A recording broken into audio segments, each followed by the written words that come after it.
Bitch, what you doing? When the best outside, look, bitch, you better be ready. When the best outside, look, bitch, you better be ready.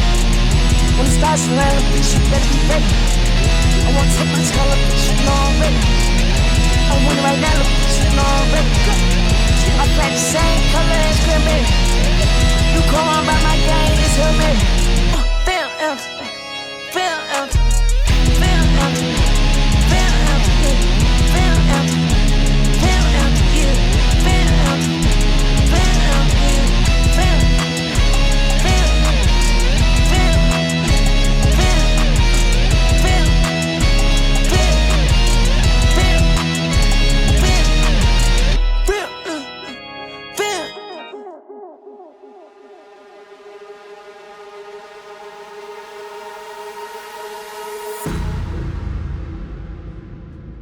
Hey, do you even remember Redfall? The game published by Bethesda in 2023, made by Arkane Studios, but not that Arkane studio? No? Well, I don't blame you. Look, I didn't want to play Redfall. I'd much rather be playing something good like Dispatch for its incredible plot and nothing else. fuck you.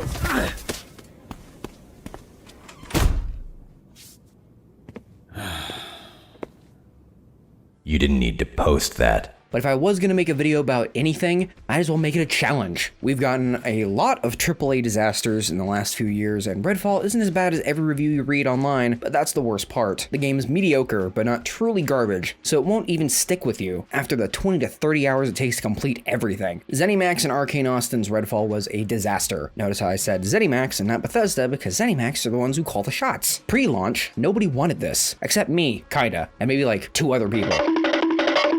An open world, looter shooter, live service type game in an already oversaturated market just didn't sound like a good idea. The original 2021 E3 trailer, do you remember E3? For this dropped at a super convenient time for me, as I just started another playthrough of Vampire the Masquerade Bloodlines, and I was hungry for more vampire stuff. Sure, that was specifically that early 2000s vibe, and Redfall is most definitely not that, but hey, there isn't a whole lot of open world vampire game stuff out there, so I was pretty interested.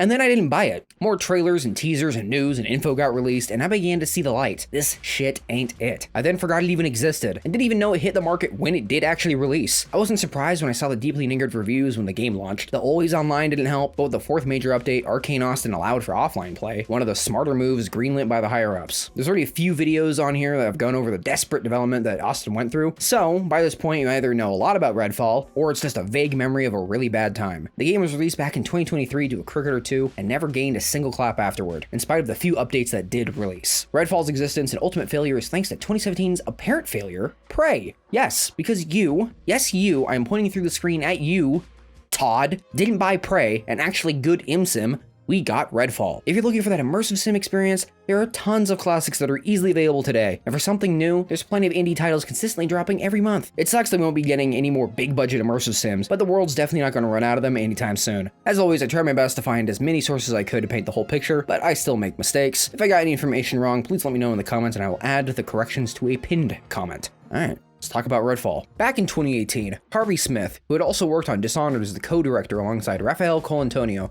would help during Redfall's development in that same role, opposite Ricardo Bear. I think some of the people directly involved in Dishonored helped too, along with Roundhouse Studios, known for originally being the Human Head Studios, and for developing 2000's Blair Witch Volume 2, The Legend of Coffin Rock, and nothing else. Do not look into their dev history, it will just make you sad. Except as Human Head, the team's final game was the 2019 Rune 2, a Norse-themed sequel to their action RPG Rune from the year 2000, which featured up to 4-player co-op. Unlike the first Rune, which received mixed to positive reviews, its sequel is critically panned for being buggy and lacking depth in its gameplay systems. A lot of the issues that people criticized Rune 2 for can also be applied to Redfall. Prior to Redfall's development, Arkane Austin had gone by Arkane Studios LLC beginning in 2006, the LLC part being how you tell them apart from the original studio. While the main studio, Arkane Lyon, was based in France, Arkane Austin was meant to help the studio reach out into the Western gaming market. They would go on to help the main Arkane branch on Dishonored's development, and then acted as developers for Dishonored's 3 major DLC expansions. It wouldn't be until 2013 that Austin would finally be able to develop a project on their own, with that eventually being 2017's incredible immersive sim, Prey, and by extension, the Typhon Hunter multiplayer mode and the roguelike expansion Mooncrash.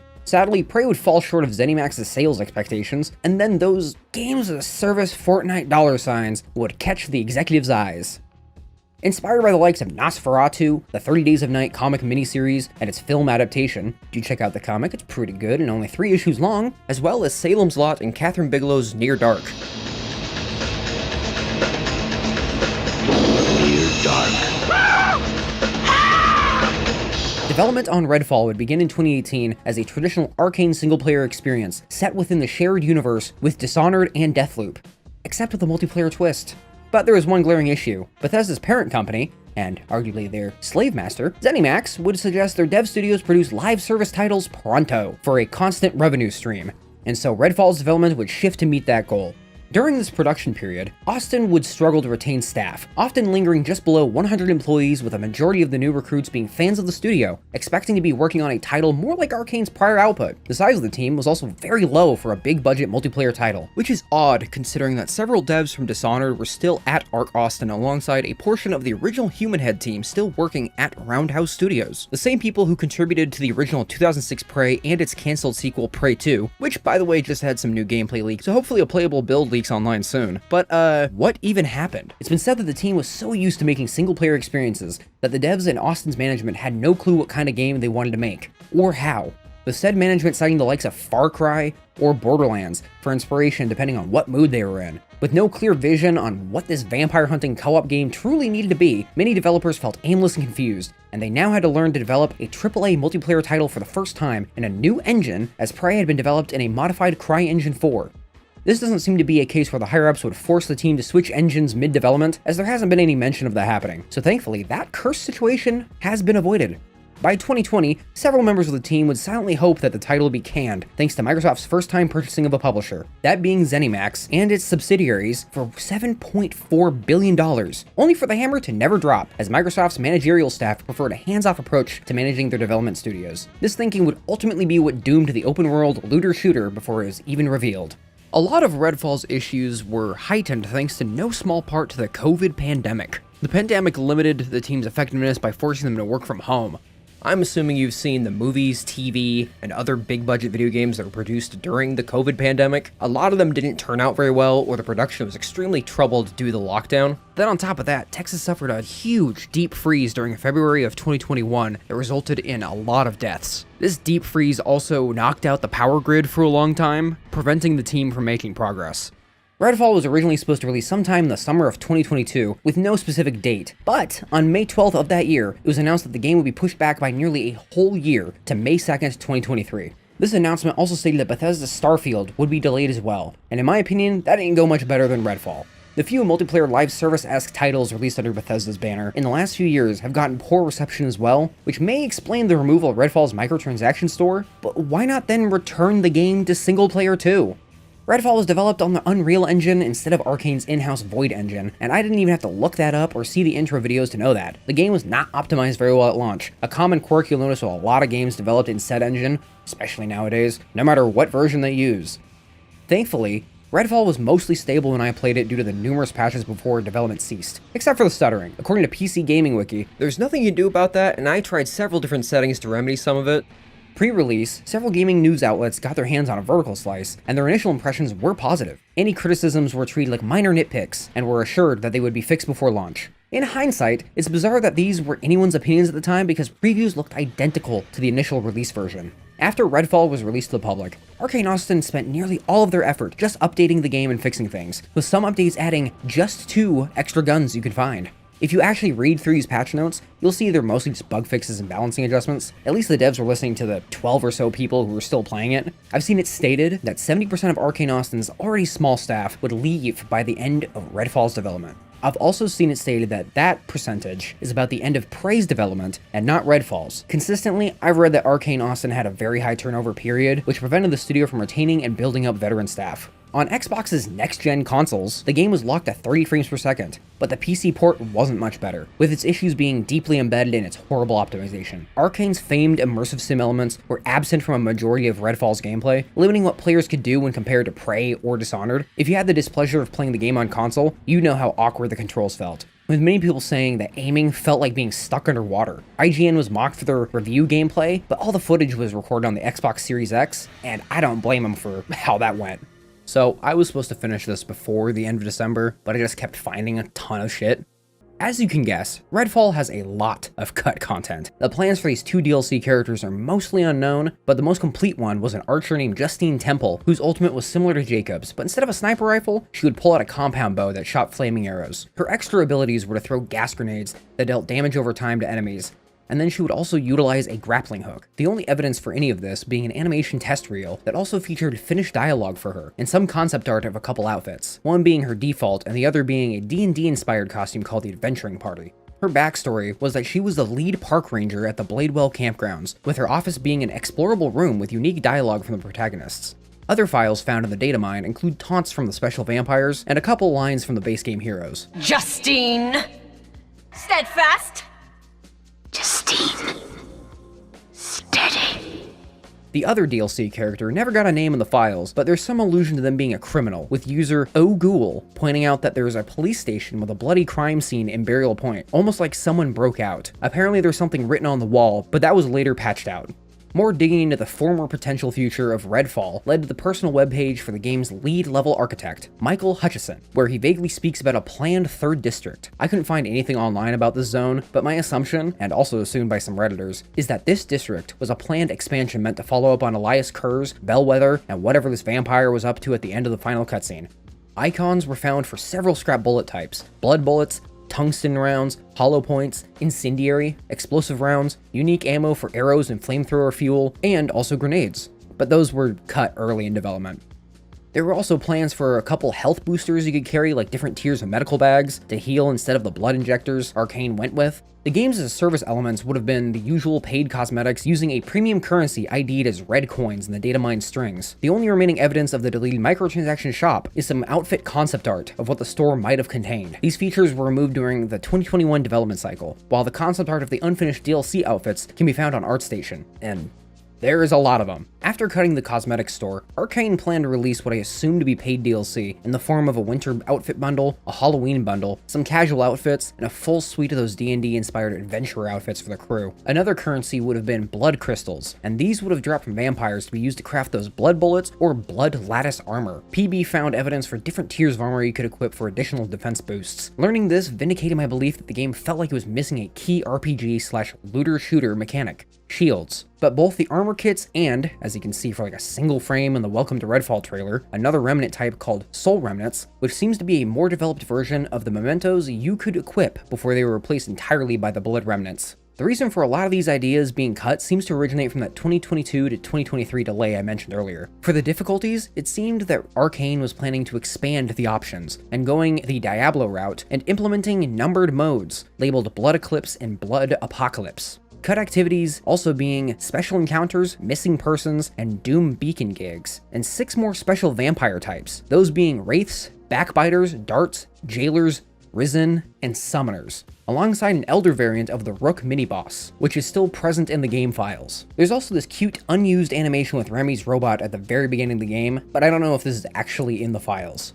It's wild to me that this doc was created May 5th of 2024, and the announcement of Arkane Austin's closure would be released just 2 days later. Whew, crazy timing. So here's a post-deletion edition. I learned recently that there's even more concept art showing several unused ideas for enemies whose theme seems to be corrupted abominations. Check these out. They got like mutated dogs, these weird grotesque human beings with guns. These designs by, I'm gonna fuck this up, Manu E. Petit look fucking sick. It's clear from the fact that the concept art is very unfinished that these were scrapped early on, which sucks because, I don't know about you, but a grizzly bear with a jaw split down to its stomach filled with teeth and tendrils would be absolutely fucking terrifying to encounter in Redfall's wilderness. I also get a Prey 2017 vibe from these, as some of them come across like those weird mimic creatures, as they would be concealed monsters wandering around Redfall's town. If Redfall had this The Thing type faction of demented creatures, I feel like people would be talking about the game a hell of a lot more. You know, maybe some of these could have been the planned special vampires we never got. Jesus Christ, this thing looks like it's out of Fallout. Even has human hands. Ugh.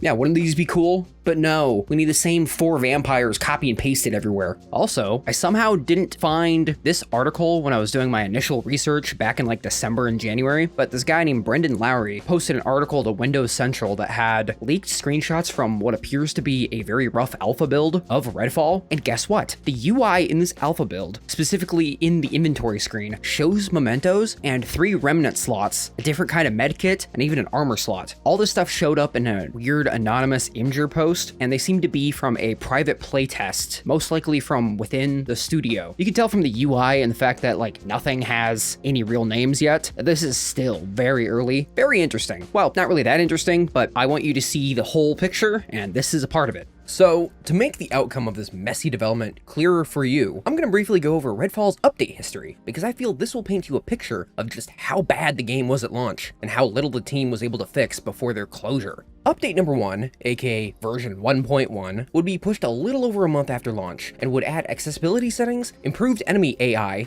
fixing the bug where enemies would just go idle and T-pose in the middle of a fight, improved graphical fidelity, and increased combat encounters around the map. Then, 116 days, or nearly 4 months later, update number 2/version 1.2 would come out, adding unique colored pings and more distinct player icons during multiplayer, improved PC stability, clarity for when your gun would have a silencer, another thing that should have been in the game at launch. Vault and mantle indicators are now displayed in the HUD for when you can do so. A lot of corrections to the accessibility settings they added, and I am just going to directly read some of the combat tweaks they made because players can now sneak up and take down unaware cultists and bellwether enemies with staked weapons. Added unique open-world enemy encounters to Redfall commons. Enemies now reposition to avoid friendly fire. Bribon, Remy's robot, is now guaranteed to shock nearby enemies while using Siren with the Robot Rock skill activated. And fixed several scenarios where enemies could become stuck in an idle state and stop engaging with the play. Wait, that wasn't fixed in the last update? Okay. And they added new mission dialogue to fall like lightning. I want to tell you what they added for that, but I don't feel like downloading 1.0 just to find out. Thankfully, players would only have to wait a month for update number 3, which also included an unrivaled tier sniper rifle called the Basilisk, with which its first bullet was a UV round and would petrify vampires. For the patch notes, like before, here's some gameplay and combat tweaks that I was surprised to read about. Shrouds, anglers, and siphons are now gated from spawning in the open world until players reach a specific level. Human enemies are now able to climb awnings. Jacob's camouflage field skill will no longer cancel ADS for non-Jacob players. Death Mist Spewers now respond to the UV burst from emergency flashbang blood remnants. Co-op players no longer lose their crouching ability when exiting a nest. Hero thumbs should no longer clip into assault rifles when equipped. Voice chat now has a separate volume control option in the audio settings. And the final line of these patch notes is this. We're continuing development of the Hero Pass, and we're excited to share more about Redfall's new heroes and other updates later next year. Damn. Then we have the final update. While there were a few hotfixes following update number 3, with the first being nearly 2 months after that, there would be quite a gap between versions 3 and 4. Coming in at 6 months and 14 days since update 3, the final update would drop, adding the long-requested offline mode, a new set of character perks in the form of the community standing system, which are arguably the best upgrades in the game, where completing missions, offing special vamps, and helping the residents of Redfall would allow you to purchase stat boost and world modifiers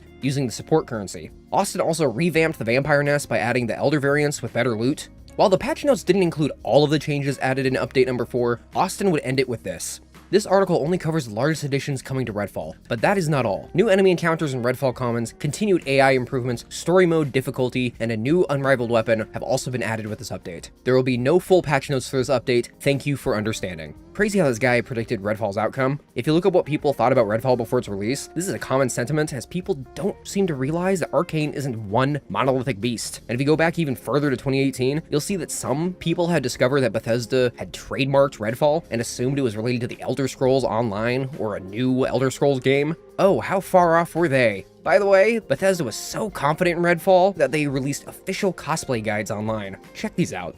Because there's definitely somebody out there who wants to cosplay as a normal dude in a yellow raincoat at Comic-Con.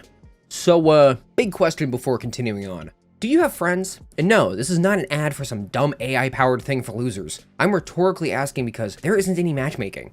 Yes, I'm not fucking kidding. In a game built with co-op in mind, and don't tell me it isn't, I played through solo, this shit was a fucking nightmare. You'd think making it friends only would immediately crop up as a bad idea. Right away, it limits your player base and prevents them from meeting other people who were enjoying the game. Redfall plays like every Far Cry you might have played before, but with some really weak ImSim elements, 6 air quotes around ImSim. These ImSim elements appear in some encounters as alternate routes or methods of screwing over your enemies via the environment, but that's it. So if you're curious and slightly hopeful that this had some crumb of that arcane spirit, I'm sorry to break the bad news to you. My biggest complaint with the combat is just how clunky the gunplay feels. Every action is stiff, and the poor optimization makes any fight a challenge. Getting upgrades made my hero's powers a little more useful, and to even get anything worthwhile, you have to make a metric ton of progress. Based on what I saw from other people's playthroughs as the other protagonists, by yourself, the powers feel weak, but when used in tandem with the other protags, they are very effective. An issue I had noticed hopping between Layla and Jacob was that Layla had this great traversal ability, and Jacob didn't. In co-op, this isn't an issue, because the player using Layla can just boost the other player, but when playing solo, that'll mean you get locked out of something very crucial to your mobility. I couldn't understand why they would only grant 2 characters traversal powers and the other 2 defensive powers. In my opinion, they should have done a traversal ability for each character, and then a defense/support or an offensive ability, depending on the class's role. Leveling up also feels kind of weird, as the enemies scale to your level and only the chosen difficulty actually affects how powerful they are against you. Kind of like how Skyrim works, but also not really. There's never a moment where you'll feel overpowered compared to the vampiric hordes, and I both like and loathe that part of Redfall. And not to waste time comparing this to Borderlands, but in that game, enemies stick to a range of levels so you can return to an area to easily wipe your foes, and you'll never experience that here. But I'd be remiss if I didn't acknowledge that the game in general feels too easy, even on Midnight, as again, there's that level scaling. I didn't try Eclipse because I did not want to play this again. 3 times, just, God. 90% of the time, you'll be sprinting around at 2 miles per hour and getting accosted by vampires, cultists, or private military who switch from blind people to deadeyes who can snipe you from across the map. Even after all these updates, the enemy behavior is still incredibly stupid. In terms of your arsenal, Redfall's weapon selection is mostly generic. There's a typical full auto and semi-automatic assault rifles, pump action shotguns, pistols, flare guns, and snipers. Actually, I don't think flare guns are typical. Most of the time, these will be shoved into the trash bin inside your inventory screen, much like every other looter shooter. The one thing Redfall truly fails at gameplay-wise is the poor diversity in the spectrum of gear you can find. Not in terms of the variety of gun types, but their stats. Nearly every gun you get will have only slight differences in their reload speeds and fire rates. The one stat that increases by level is the weapon's damage. When playing looter shooters, getting a weapon with busted stats is a part of the experience. Sadly, you won't find anything like that here. Redfall's loot system is really fucking bad. As an example, the unrivaled guns barely change level to level outside of their damage stat. I actually don't think the reload speed or fire rates change for any type of gun, unless they're different rarities, and even then the stats are pitifully low, i.e. sometimes they come with a bonus increased reload speed flavor text that I don't think I ever saw go above 20%, even when I got close to the max level. I really wanted to equip attachments to my guns because having only a handful of guns with silencers really limits how you approach situations. Consistently, you'll want to avoid using pistols and flare guns as their damage output is trivial given their poor fire rates. Shotguns can sometimes be effective, more so against the human enemies than the vamps, but I found their damage to be all over the place in general. There's this one shotgun you can find that has a drum magazine, except its mag size is extremely low, and its reload speed is so slow that you can reload a pump action shotgun in the same time it takes to pop a single shell into the drum. The assault rifles vary wildly due to there being only a few that are actually effective. If you find an unrivaled tier AR called Perfectly Normal, that's what I suggest rocking with. Full auto, high fire rate, and decent damage as well as fast reload speeds. Even the semi-auto rifles can't compare to the Perfectly Normal. Snipers are all, well, they're almost all useful, but if you find that one basilisk, keep it. Never give it up. I don't have much to say about them because I just barely used them outside of that one basilisk. For the semi-automatic guns, you can't fire as fast as you pull the trigger, and it makes everything feel unresponsive and laggy, even though I'm playing offline. I shouldn't be playing something and feel like my inputs are taking a whole minute to be received in game. Sometimes it even felt like I was playing on the Stadia. It was awful. The 2 big gun types unique to the loot pool you'll be waiting in are the stake launcher and the very useful, arguably the only useful gun type, portable UV beams. Stake launchers suck, or at least I never used them except for early on when I was struggling and wanted to spice things up. They have very slow reload speeds, pathetically small ammo pools, and even more pathetic magazine sizes. Stake launchers also have some truly garbage accuracy, and I'm not just saying that because I can't aim for shit. I rarely could ever hit a coffin sleeper with one of these things. Vampires within the world of Redfall are pretty bolt resistant, so the UV beams are used to quickly dispatch them by turning your pale asses to stone so you can melee them into the dust. Since 99% of the combat is against some kind of vampire, UV beams are essential to control the horde. There's also a few uniques around the game world for you to find depending on the protagonist you're running as, plus the 13 unrivaled weapons in the universal loot pool. For Defender, it's the Snipe Hunter Stake Launcher, which regens 15% of your ult meter when you kill a bloodsucker. I don't know about any of the other unrivaled character-specific weapons, but for Dev's Snipe Hunter, the description for it contains a fucking Cortana Easter egg. Even when you de-bloat your entire operating system and get rid of that bitch, somehow Microsoft still tries to shoehorn her into everything. Also, the shit's just not funny. Sorry, dev, I don't give a shit about how you think about your mom when it's foggy and shit. Who cares? For Jacob, it's the Lonely Thing sniper rifle, which reduces your Raven cooldown by 3 seconds when you kill a human with it. So useful. Layla gets the Horror Show shotgun that regens only 8% of your ult when you stake a vamp with it. And then there's Remy, who gets the Blind Eye UV beam. It's arguably the best perk. The beam's damage is boosted by 50% when focused. But still, across the board, these options suck. And so the usual weapons that you love in games, sniper rifles and shotguns and assault rifles and things like that, are fun to play with in our game. Yeah, no, that's just not true. So you may be thinking, is there an economy in this game? Yes. As you gain the supply currency, as it's called in-game, you'll most likely not use it on anything except for the community standing perks. You can buy guns, but the options are generally terrible. I maybe bought one my entire playthrough. Oh, and the other thing you'll be spending your supply on is just the lockpicks, health kits, and rewire kits, but most of the time, I basically just spent it on the community stuff.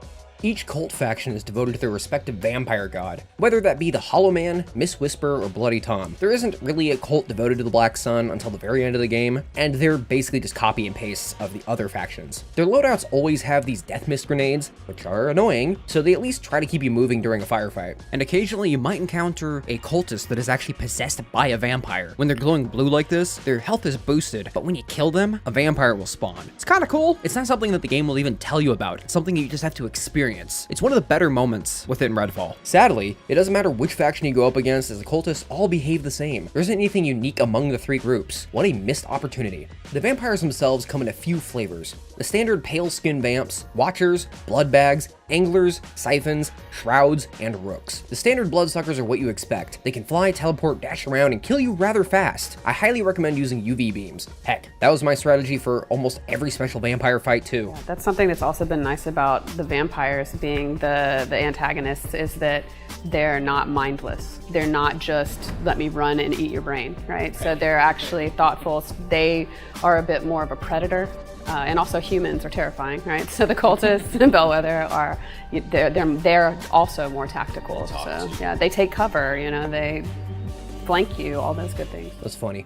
In reality, it's the opposite. Vampires behave rather erratically and only occasionally act as predators. Most of the fights with them look like this. They struggle to find you right away, but when they do, vampires will just run in a straight line and glide across the floor like they're on ice. It looks as hilarious as they are annoying. Watchers do as their name suggests and will perch up somewhere and scan the area for humans to fire I-beams at, like a sniper. Use a sniper or anything that can reach them to counter their bullshit. Originally people, blood bags are these bloated and disgusting creatures that hover about a foot off the ground and will explode if they take enough damage or get too close to you. Their lore is interesting in that they play into the vampires equal to wealthy metaphor, as they were cultists who were promised the power of vampirism, but now just carry pustules of noxious blood for other vamps to feast on. Ick. The anglers float around the field and can go invisible, and will attempt to grapple you with a tether projectile that is rather difficult to avoid, but can be interrupted by shooting the angler. But this only happened maybe a handful of times. Most of the time, I don't know how much you're supposed to actually shoot them. It never works. Siphons are shadowy vamps who drain you of your health. They're obnoxious. Just pray you don't get jumped by several other vampires when dealing with one. Shrouds like to limit your view distance and hide in the ground to run away like a little bitch, causing you to chase them, pop off a few shots into their chest, then they disappear and repeat. They're obnoxious, and I hated dealing with them. Lastly, we have the Rook, a huge, bulky vamp who spawns after you enrage the vampire gods by doing activities and killing special vampires. They wield lightning as their weapon and can charge into you. In spite of all the release patches, the Rook is still pretty buggy. I barely encountered these issues outside of the bug where he won't spawn unless you're touching the ground.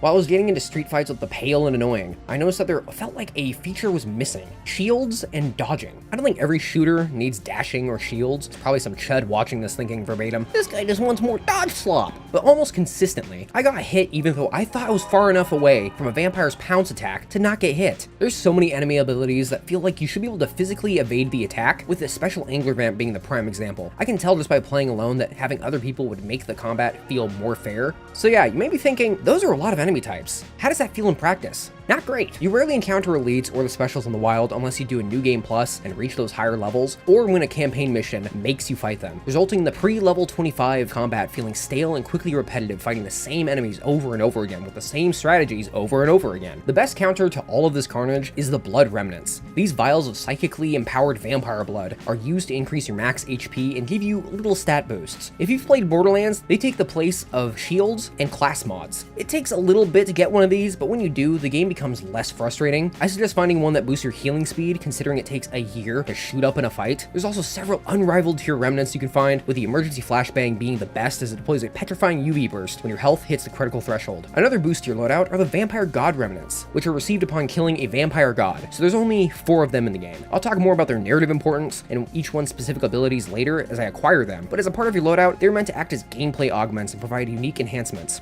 After this, I recommend you watch that Bringing Redfall to Life interview with the Arkane Austin leads, because everything they describe in Redfall just doesn't show in the final product. I don't blame them, as they had to put on fake smiles for the executives through a very bad situation. As for the playable world, Redfall features the usual Ubisoft-style activity layout of random collectibles and shallow quests littered throughout the world. Thankfully, it's not as excessive as the recent Assassin's Creed and Far Cry games, but there's one collectible that is tracked for an achievement, with that being the Grave Locks. These literal locks of hair and vials are required to achieve a very special upgrade. At specific tiers, you gain more base psychic residue for your ultimate ability's charge meter. That's it. There is an upgrade that reveals nearby locks on your map/compass, but there's 100 of these things, and quite a few are in spots that you will never organically go near. This is a prime example of how Arkane Austin put their focus in the wrong direction. Nearly every aspect of the game feels like the first draft. The world lacks things to do and find, with cosmetics being another bizarre example. 90% of the outfits and weapon skins you get are either found through RNG looting of vampires and weapon crates, or the completion of a handful of missions. The exception to this rule is the existence of the underboss skull altars, and a couple hidden stake cosmetics. There's only 4 skull altars in the game, not counting the vampire god altars, with both districts having 2 each. As for the alternate stakes you can find, there's only 8-ish around the map, scattered between the commons and burial point. You'll have to pray to the RNG gods when looting enemies to get the other 18 stakes. If you decide to look up a guide to find everything around the game world, you won't find a lot about the Simon survival guide pickups unless you find a guide that is specifically about them. These are basically hidden notes that grant you a decent chunk of change, and there's only 1 to none per neighborhood. That's all I have to say about these. The notes themselves try to be funny and include really obvious info on the vampires you encounter, but they're kinda lame.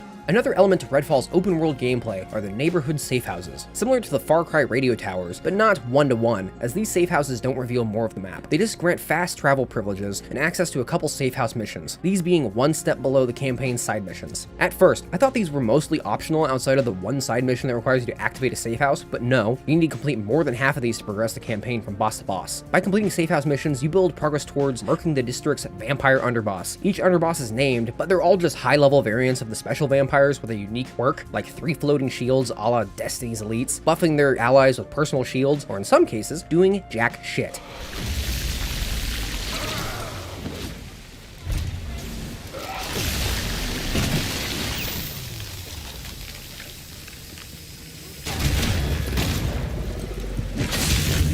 Both playthroughs turned out like this with this one guy. There's quite a few of these, and after a certain point, they stop being a challenge. A lot of open world RPG lights have bandit camps or dungeons, and Redfall is no exception. These dungeons come in the form of vampire nests, which can sometimes be an elder nest with a unique, quote-unquote, mini-boss that is just one of 4 special vamps with a random collection of traits that affect how the fight plays out. The vampire nests tie back into the blood remnants and act as the most common way you can acquire more powerful remnants, but much like my weapon loadout, I ended up sticking to only a few remnant vials during my playthrough. This is partly because I couldn't find any remnants that were more effective than what I had, and that the vampire nests were pretty boring copy-pastes. I think the game expects players to run through these nests constantly, racking up crumbs of XP and marginal remnant stat gains. They're just not that fun to play through though. There's some unique remnants you can find around the world, with the Blackwood family portrait being a highlight, as it requires a lot of work to get, but these are few and far between. I'll talk about these unique remnants when I get to the story. Redfall's map sizes are decently large, but they feel so empty, resulting in them feeling tiny. When I watched this clip, I remember early on there was a moment we were working on District 2, which is a little more rural,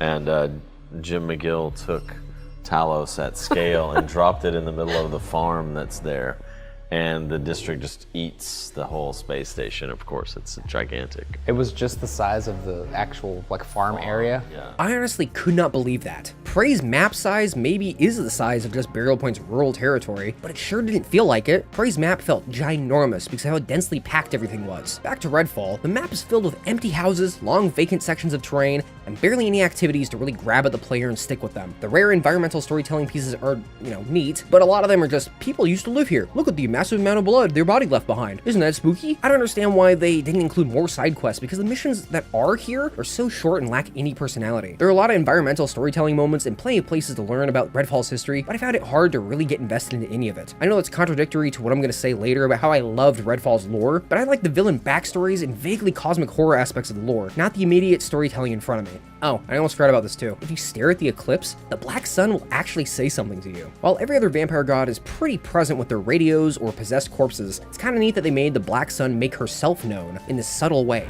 The blood, the blood, the blood, the blood.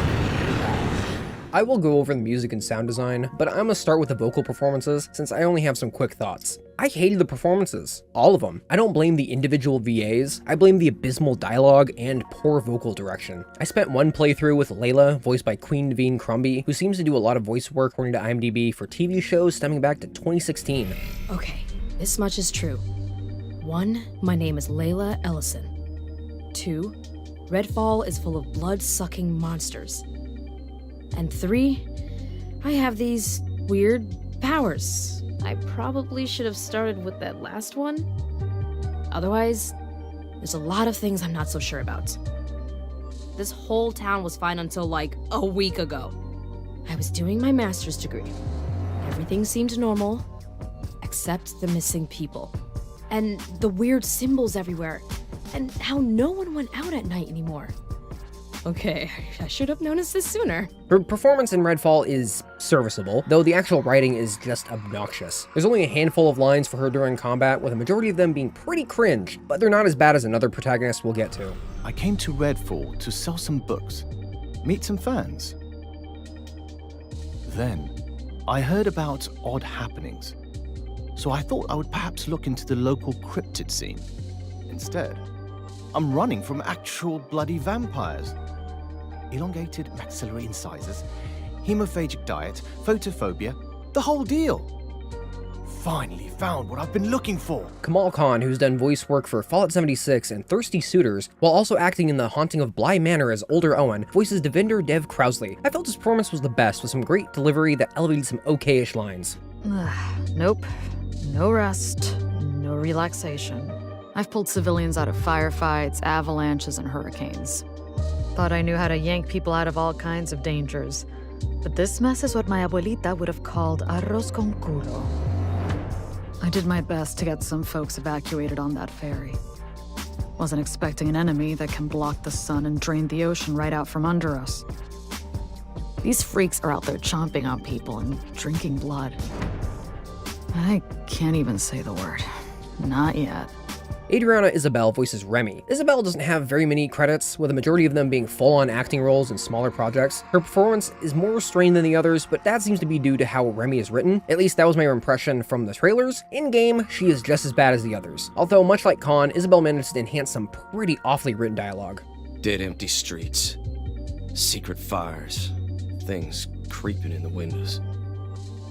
Made contact on the second day. I got hit hard and drug off. Lights out. Woke up tasting blood with this freak-ass bird in my grill. I'd just as soon be in hell with my back broke. But it ain't up to me.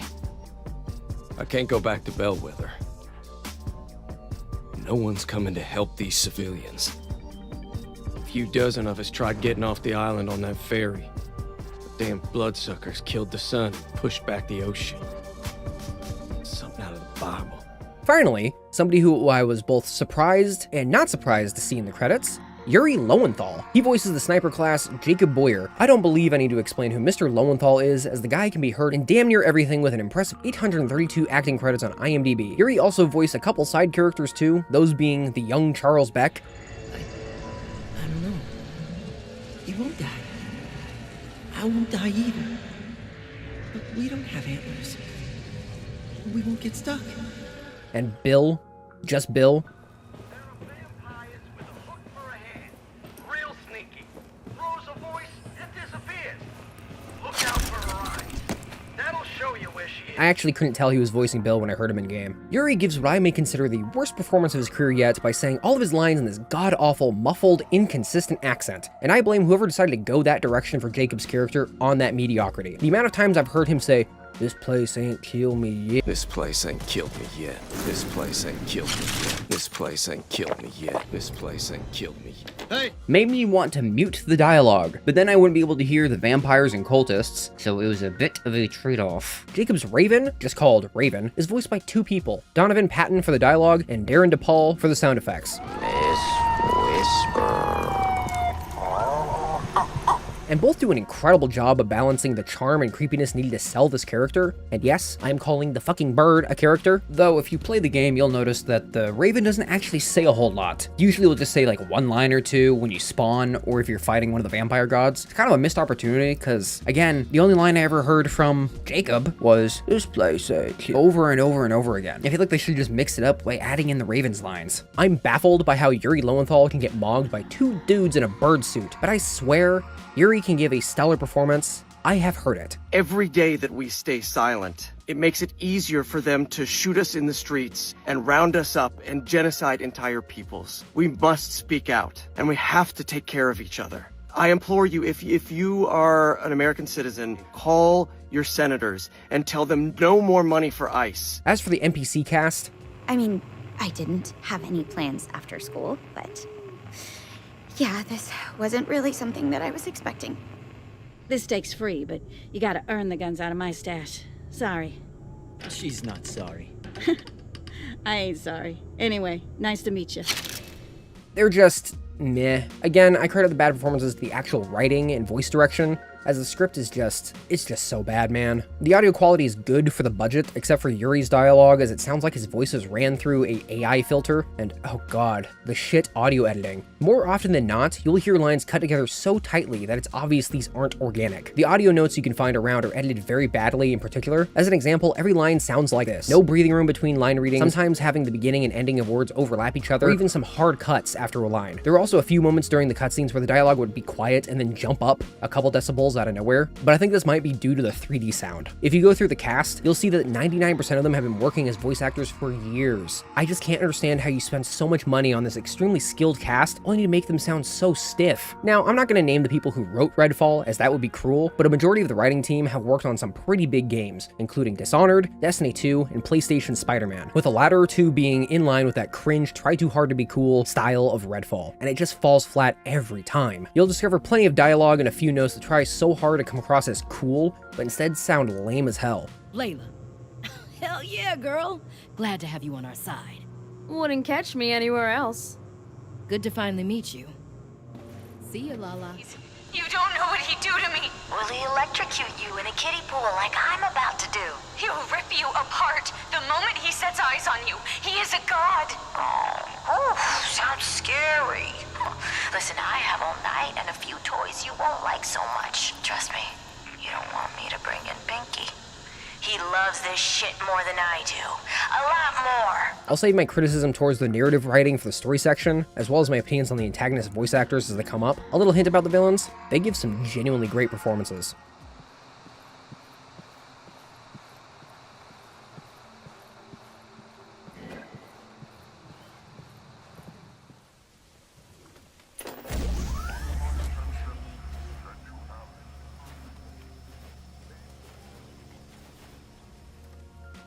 The ambient sounds are great, but with Redfall's sound effects, it's a mixed bag. I don't blame the actual audio team for the weaker aspects of the sound design, as I think the issues I had stem from how they sound compared to the game's visuals and the moments you will experience, but also, this game is crazy buggy, so that may have affected my experience.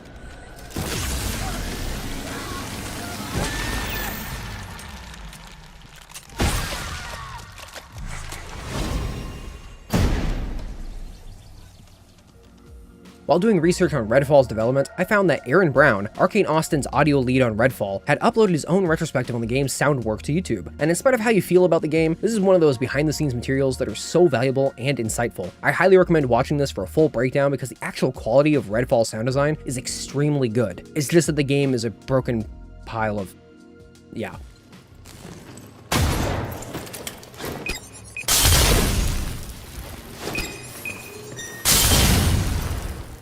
Aaron Brown stated that Arkane used Wise to mix and apply immersive spatial reverb to Redfall's soundscape, allowing players to accurately hear where enemies are. The spatial audio is cool in concept, but in practice, I found it to be kind of annoying, as enemies will sound really close to you while inside a building, but will actually be outside, or just have sound effects not play correctly, resulting in silent actions, or, as you can see in this example I'm about to show you, more often than not, that Wise system just breaks.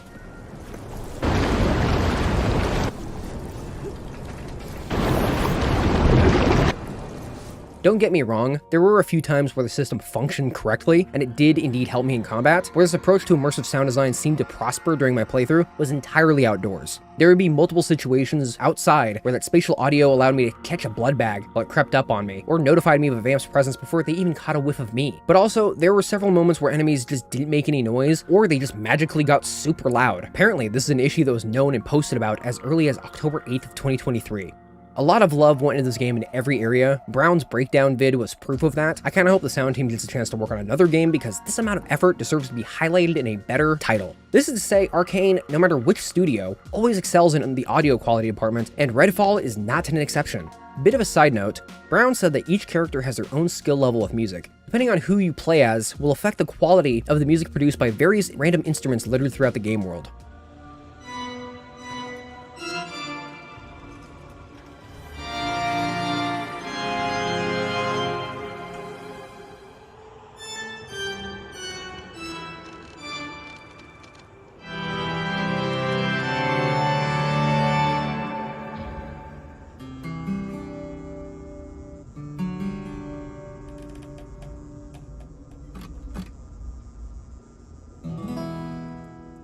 One of the definitive positives I can give Redfall is that its soundtrack is pretty dope. There's some hip-hop and contemporary pop trap beats that are typical with this aesthetic/vibe, which the composer described as spooky hip-hop, but I don't really think it's that spooky.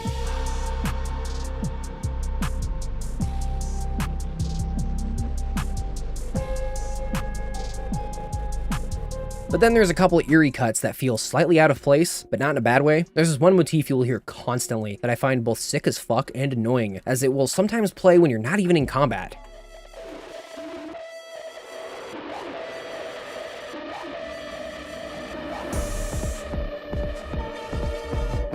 Redfall's soundtrack is composed and produced by, and I'm going to butcher this name, Yannick Bontemps, who has composed the scores for several films including 2016's The Land, Transformers, Rise of the Beasts, and his best work to date, Medea's Destination Wedding from 2025. Nearly every song blends the two styles I've mentioned, utilizing elements and a vibe reminiscent of older vampire flicks like Bram Stoker's Dracula from 1992,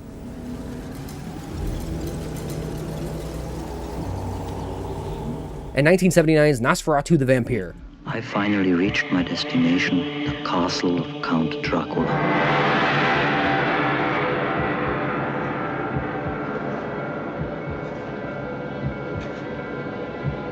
To more modern sounds you'd find in the Underworld series,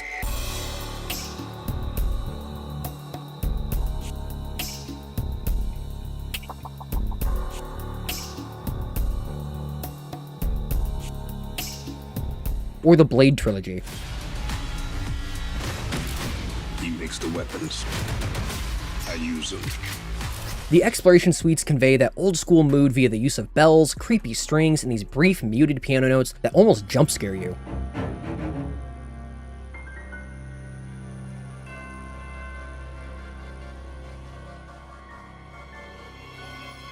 Then there's the up-tempo bangers that open with a distorted, stereoized squeal followed up with bassy kick rolls and cinematic drums.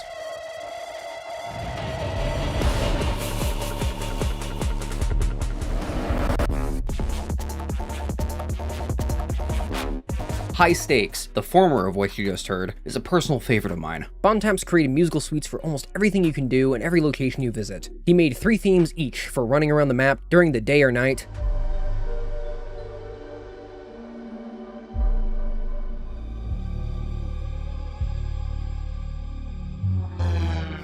as well as themes for some of the landmarks around both Redfall Commons and Burial Point. The soundtrack you will find on streaming platforms is not what you'll hear in-game though, as the sound team dissected Bontemps' score to make certain stem layers only play during specific scenarios. To be honest, I hadn't noticed this dynamic music system until I watched Brown's retrospective. Depending on who you're fighting, where you are, and how a fight is going, all seem to affect what layer is added to your combat theme.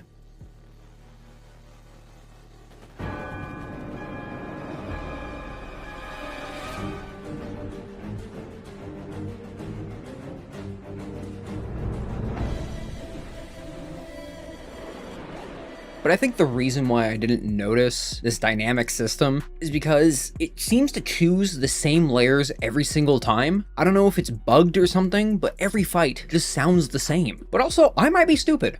Who knows? There's a few cuts that I would say don't land, like Safe House Chillin'.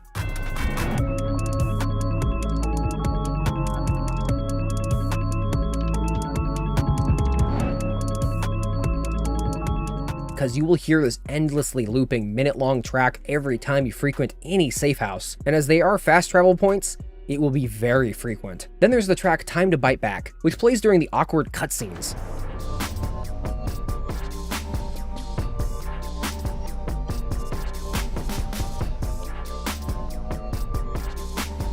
But other than that, I was actually really fucking with the OST. There's one song not made by Bontemps though, called Black Sun, the theme for your fight against Redfall's final boss, which is composed by Anna Drubik.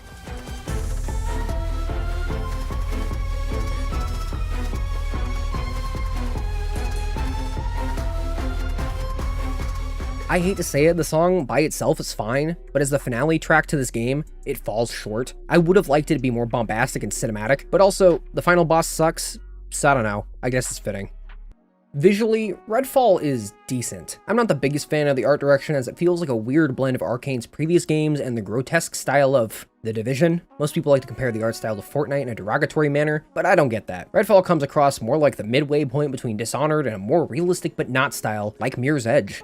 Okay, did that feel fake as hell? Because I hate that stupid comparison shit and need to get that out of the way. My actual thoughts are, it's just fine. The fidelity of Redfall is solid for a AAA title that isn't trying to do the hyper-realistic visual direction that every other AAA title is going for. Would I like for this to look more like Dishonored 2 than Prey? Sure, but that's not what we got. ZeniMax wanted something with mass appeal, i.e. Fortnite, and Redfall certainly doesn't look ugly. On launch, there's a ton of texture problems and lighting issues, but for me, on Ultra, textures didn't look super pixelated, and character models had plenty of detail, but you may run into texture pop-in and plenty of moments where the lighting LOD seems to break, or if a light source reaches a point in your field of view, it just disappears. Redfall Commons is a kind of generic-looking small town during autumn, but Burial Point is where the true aesthetic vision for this world shines. There are plenty of locales across both maps that have great art direction, whether that be the wooden spirals you can find out front of the vampire god's former estates, or the many corpses strung up by the cultists. My favorite location was the woods in the very early morning when the sun hadn't come out yet, and there was this borderline opaque fog lingering amongst the trees, obscuring the vampires and blanketing the decayed man-made bridges and barns until you got within a few feet. Considering that you're stuck in a pretty small town, the environmental variety is pretty good. The use of interior lighting is honestly the highlight, as there are plenty of tragic tales that are told through the environment, specifically how the team really liked hiding massacred survivors in the shadows, waiting for you to illuminate the misery with your flashlight. If the game wasn't a large-scope co-op shooter, a lot of the mediocre textures and low-poly models probably would have been addressed. The character models are pretty detailed and each character feels unique, but the actual designs themselves are uninteresting and kind of boring. Sorry to whoever did the final designs on these heroes, but if your goal was Gen Z designed by boomers, you definitely nailed that vibe. Now, the animations are sadly mediocre. They tell you what you need to see, but they suffer from the same issues with the audio dissonance. I mentioned this earlier in the gameplay section, but I'll reiterate the point here. When the animation for a vampire lunging toward you is triggered, you'd think this is enough space to avoid getting hit, but it isn't. Most of the animations and models don't seem to have the hitboxes properly aligned to them, so gauging how to move in a fight is difficult. Swapping guns is also slow, and you can't just start firing after you start the swap animation. You have to wait for it to complete before a single round can be fired, and even then you have to wait a couple frames after that. That's not to say that it would make sense for you to spray lead as the rifle leaves your pocket, but as you can see, reloading is slow even at level 35 out of 40. I was praying for animation canceling to magically appear halfway through my playthrough, fully knowing it wasn't possible, and I just have to tough my way through every fight. The way enemies actually move and bob looks really good. The little particle effects that float off of the bosses telegraph how powerful the narrative wants them to be, but in combat, this isn't the case. Apparently at launch, there were plenty of broken animations with enemies and the supporting cast randomly T-posing and sliding. Again, I didn't have to experience a whole lot of this stuff during my playthrough, but I did see these glitches happen quite a bit. Often I still encountered plenty of animation and AI bugs with a lot of the enemies. Sometimes they'll be running in place. I saw a hilarious example being that I saved somebody and then I watched them walk away, then they got stuck and then poof, disappeared right in front of me. One of the more annoying bugs that I've encountered is that sometimes you just can't pick things up. They're glinting, they're there, but for some reason, the game just doesn't let you do it. The infamous part of Redfall are the cutscenes, and as you can see, this is it. Outside of the hand-drawn intro, outro, and burial point cutscenes, and the opening scene on the ferry, there's barely anything you could call animation. The characters just stand there as the camera pans around them as this song that doesn't fit any situation comes in halfway through the cutscene. And you wanna know what's really crazy? There's still texture pop-ins during these cutscenes. I really couldn't believe it the first time I witnessed them. Nothing is even happening during them, so why and how? This choice is interesting considering the several high-quality cinematic trailers that were released which kind of lie to you about what the game is going to be. I don't think the individual in-game animation work is bad, far from it. I just think that the programming fell short of the animation quality. Oh, I almost forgot about the hero cosmetics. I'm writing this part after having written the rest of the script because there's not much to talk about. I tried finding a Steam key for the Bite Back edition so I could talk about what you got in that bundle, but no dice. I couldn't find any keys online, and I don't want to buy a whole new graphics card in the hope that someone can get me an Nvidia key. The cosmetics you would get for the throwback pack are what I think the best looking outfits in Redfall. Their theme is what each character looked like before all this vampire shit, and they actually look like effort was put into them. Psych. Turns out,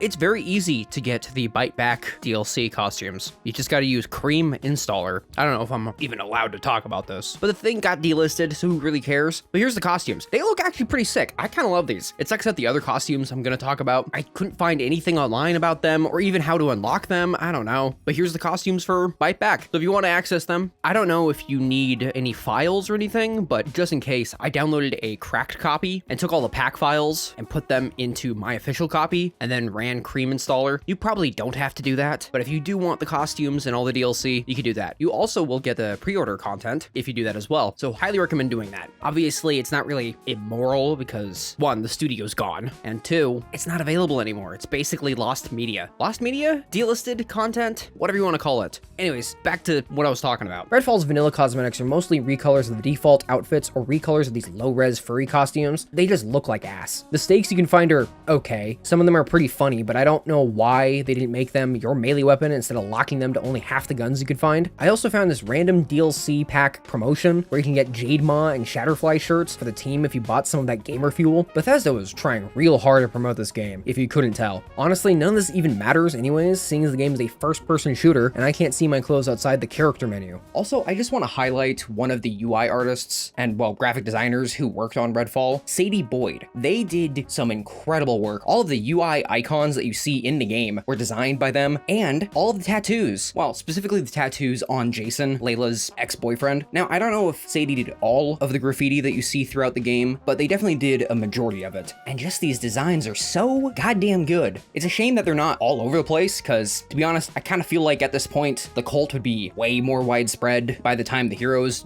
get involved, especially when you get to Burial Point, which is supposed to be way worse than Redfall Commons. But goddamn, just check these out. All the UI icons, all this stuff is all designed by them. Sadie's work on Redfall is such a massive highlight within the entire game when it comes to the art direction and just the entire feel, because without all of this work, there's so much variety. Like, Sadie could have seriously just slacked off and done like half of this stuff, but no, they went out of their way to make all these creative designs and they look incredible. Anyways, I wanted to get that off my chest. That's another late edition. I'm sorry, let's move on. So if you do buy Redfall, just know that when you boot the game up, there's a pretty good chance you'll get stuck on the end user license agreement screen as the connecting page will just endlessly load. The solution? Click cancel and mash the enter key, and it'll then let you through. What an awesome way to start a game like this. Anyways, Redfall's plot is weak. I actually really enjoyed the lore, notes, and flashbacks showing the true cruelty and evil that these rich pricks inflicted upon the town of Redfall, and that's the core of the narrative, class divide. The cast of villains are well funded by shareholders and a billionaire entrepreneur who have very clear motives as all of their decisions feed back into their motives pretty directly. The original intent was taking inspiration from reality, using the traditional vampire metaphor as a vehicle for a contemporary story about class warfare and political strife. Before becoming literal vampires, these people were already parasites on society and only saw the lower-class island town of Redfall as a way to gain power and to use the population as their own petri dish. The Beck twins, Claire and Charles, would come to the island with an express intent of establishing Avum Therapeutics and its laboratory branch through the help of Redfall's General Hospital and use the blood of a woman named Grace Wayland, though she is only referred to as the Gateway by the vampire gods, to create a powerful immortality serum promising rejuvenation, except this resulted in vampirism. But unlike those monsters, I will refer to her as her real name. Grace is voiced by Erica Lindbeck. She has nearly 300 credits to her name, with one that I particularly liked being Peppermint from Hi-Fi Rush.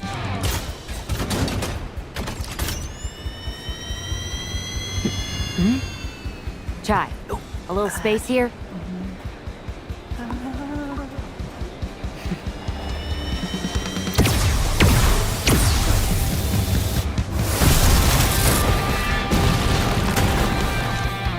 Don't worry, you got this. But just in case, you might want to hold on to something. See ya! What? Do you remember that game? Microsoft also closed that studio. They made good shit. I honestly couldn't tell it was her when I first played this. The Beck twins got a small loan of $300 from their father, Edward Beck, to create Avum. Wait, no, they got $300 million. Jesus. But it wasn't until the billionaire entrepreneur Elias Kurz stepped in that the pair would gain momentum, with Kurz gaining the position of board chairman for his investments. Elias Kurz is just a perfect villain name. Like Kurz, something about that name just gives it away. During Avum's early years beginning sometime in 2015, the top-tier hematology researchers they'd recruit wouldn't last long at the company due to their disgust with the company's questionable human testing practices. So they need to find people who are a little more lax on the whole, practicing untested and maybe unethical experiments on people. Grace herself wouldn't come into the picture until quite a bit later when Kurz heard about a woman sharing her blood with the locals in her town to heal them. Grace's family had a history of dying from a hereditary disease, but her healing blood prevented this fate. Once she was lured to Redfall, the Avum founders would take everything from Grace, using her blood to develop miracle drugs and generating massive profits. But it wasn't enough. The company promised their shareholders in the world that they had developed a foolproof anti-aging serum that could also cure any disease, even cancer. In reality, none of the Avum researchers could replicate the healing properties of Grace's cells. Slowly over time, Avum would wrangle control away from the low-income population of Redfall and eventually take everything, using the people as literal blood bags. As the press began investigating the company and an insider grew sick of the evil they were conducting, the founders made their play to stop this gift from leaving their grasp.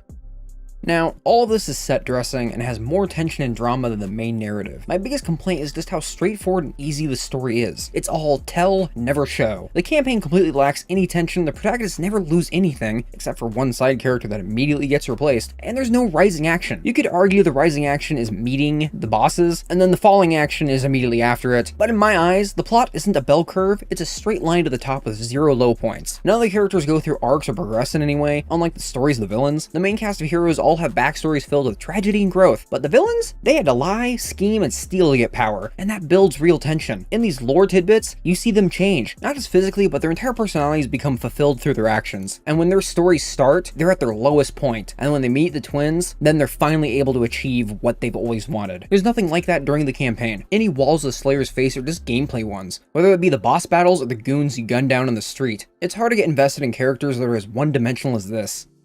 Before we actually jump into Redfall, the town, not the game, you'll have to pick a protagonist to run with. We have Devinder Crowsley, the verified cryptid hunter. Dev is an internet-famous cryptid hunter and ghost chaser. From his home in the UK, he spent years documenting the weird and the hidden. After visiting Redfall to promote his latest book, Like a Mothman to the Flame, Dev finds himself trapped with no way to stream to his eager fans. Relying on his eccentric inventions to confound and destroy his enemies, he's as shocked as they are to discover that, at last, his fringe technologies actually work. One part terrified, one part fascinated, Dev searches for a way off the island, or at least a way online. Dev can throw an arc javelin, translocate with a handheld teleporter, or, as his ult, deploy a blacklight staff and petrify the vampires around him. He's mostly useful, except for the teleport ability. It's just kind of a basic utility power for getting into locked areas or out of bounds. There's the combat engineer Remy De La Rosa, and I'm gonna butcher this. The ingenious Ingeniera. Wait a minute, is the G supposed to be like an H? Shit. Ingeniera. God, I'm terrible at Spanish. The ingenious Ingeniera. Remy has dedicated her life to rescuing people from disaster zones, though vampires are admittedly a new twist. As a combat engineer with a degree from MIT, she and her prototype robot Bribon were an obvious choice to train Coast Guard personnel in Redfall on bot-assisted search and rescue. As the eldest in her family, Remy sees herself as a protector, the one to rely on. She will use her technical expertise and everything at her disposal to try to help those trapped on the island, except the bloodsuckers. Remy acts mostly as a support, whether that be tossing out C4 to blow up some vamps, using her robot Bibon to distract enemies via her ability called Siren, or her ult titled Mobilize, where she designates a zone where players can be healed. Remy is also the only confirmed queer character in Redfall, though her girlfriend named Leah is only mentioned in passing, and during the fight against Miss Whisper, when she taunts Remy as she doesn't know if her partner is still alive. There's the character I played as, Jacob Boyer, the Deadeye with an undead eye. Jesus. Jacob moves like a ghost. After years as a special forces sniper, he flipped to corporate contracts, working with Bellwether Security. That gig eventually brought him to Redfall, where an encounter with one of the vampire gods left him with strange powers and a ghostly raven companion. Growing up as a foster kid, Jacob is used to tough situations, but the conniving vampires on the island will test his limits. Jacob's ability loadout is built around sniping, with his ult being a literal ghost gun that locks onto enemy heads, fitting for a game whose theme is class warfare. His other powers are the ability to turn invisible and the use of a psychically linked raven that can tag enemies for Jacob and the other heroes. Lastly, there's the protag I played as for my second playthrough, Layla Ellison, who is cringily labeled as the telekinetic threat in Student Debt. Of course she's wearing Doc Martens. Layla's mind is a telekinetic weapon. She came to Redfall to attend the local university, but after volunteering for a shady medical study by Avon Therapeutics, she merged with some of the vampires' amazing psychic abilities, though none of their appetite for blood. Her graduate school plan was to study vascular mechanics on the way to a biomed degree, all in the name of helping people. Now, thanks to her special powers, Layla finds herself in a desperate struggle to save the remaining survivors living in the shadows of Redfall. Layla's abilities are mostly defensive. Her ability Lift allows her and the other heroes to get some airtime and negates fall damage with some further upgrades that grant boosts when anyone uses the Phantom Elevator. Her Umbrella ability is a shield that can absorb damage until it bursts and sends out a shockwave to damage foes. It's pretty good for ending a fight. And the reason I chose her, Layla's ult is called Vampire Ex-Boyfriend, where Layla summons Jason to warp around and slash enemies. You can get further perks that make this ult pass off healing to the team while Jason kills enemies, or even res Layla when she gets downed. Though I could never get the resing to work. In advance of getting started on this campaign, keep in mind they initially released the game with a deluxe Bite Back edition that cost $100 and promised 2 more heroes in the future. I can't wait to see what they'll play like. What happened in Redfall is my fault. I think it used to be a nice town. When I first got here, I thought I could help. They said one drop of my blood could change everything. Free people from sickness, maybe from death.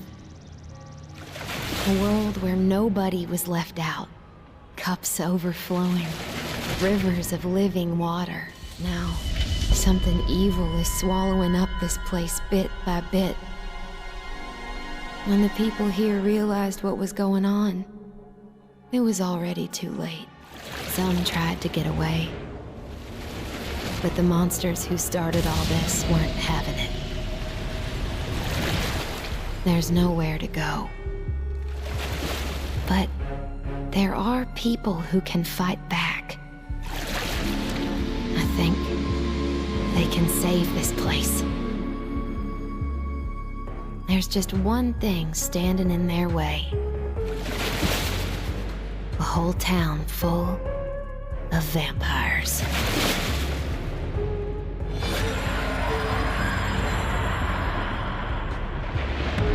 Once the intro cutscene ends, the game opens with the POV of your character aboard a ferry that got ransacked by the vampire horde. And these 2 vampires just leave you alive so the Black Sun can pick you up and exposit some shit.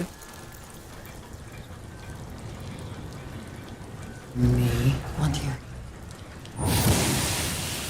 And then she just leaves, blacks out the sun, and that's it. Once you gain control of the hero you chose, the team picks themselves up and searches for supplies aboard the ferry, finding medical supplies and some pistols. I have a feeling I'll be needing.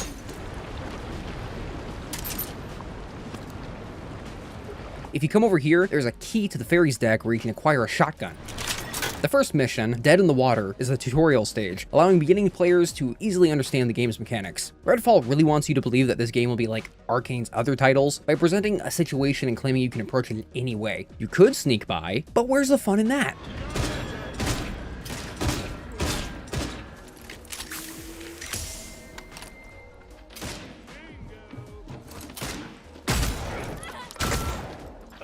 Avoiding the death mist rolling across Redfall's exposed shoreline, and pub stomping these oblivious cultists.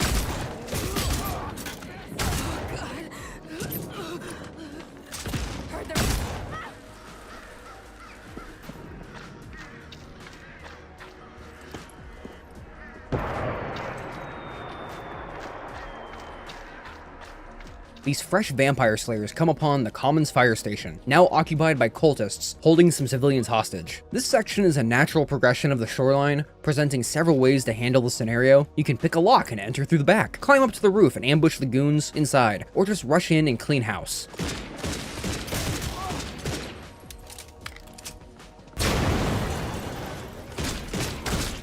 Hey, is anyone in there? Yes. Hello? We're in here. Are you... Are the cultists still around? I can't open this door until they're gone. Or dead. Dead would be better. They cut the power on us. We've got wounded in here. And they got a bloodsucker in the basement. They all answer to it. Can you help us out? If you didn't pick up the shotgun on the ferry, don't worry, neither did I. The game gives you an unmissable pump action in the basement, right before your first encounter with a vampire. One thing into it. I'm going to Rick.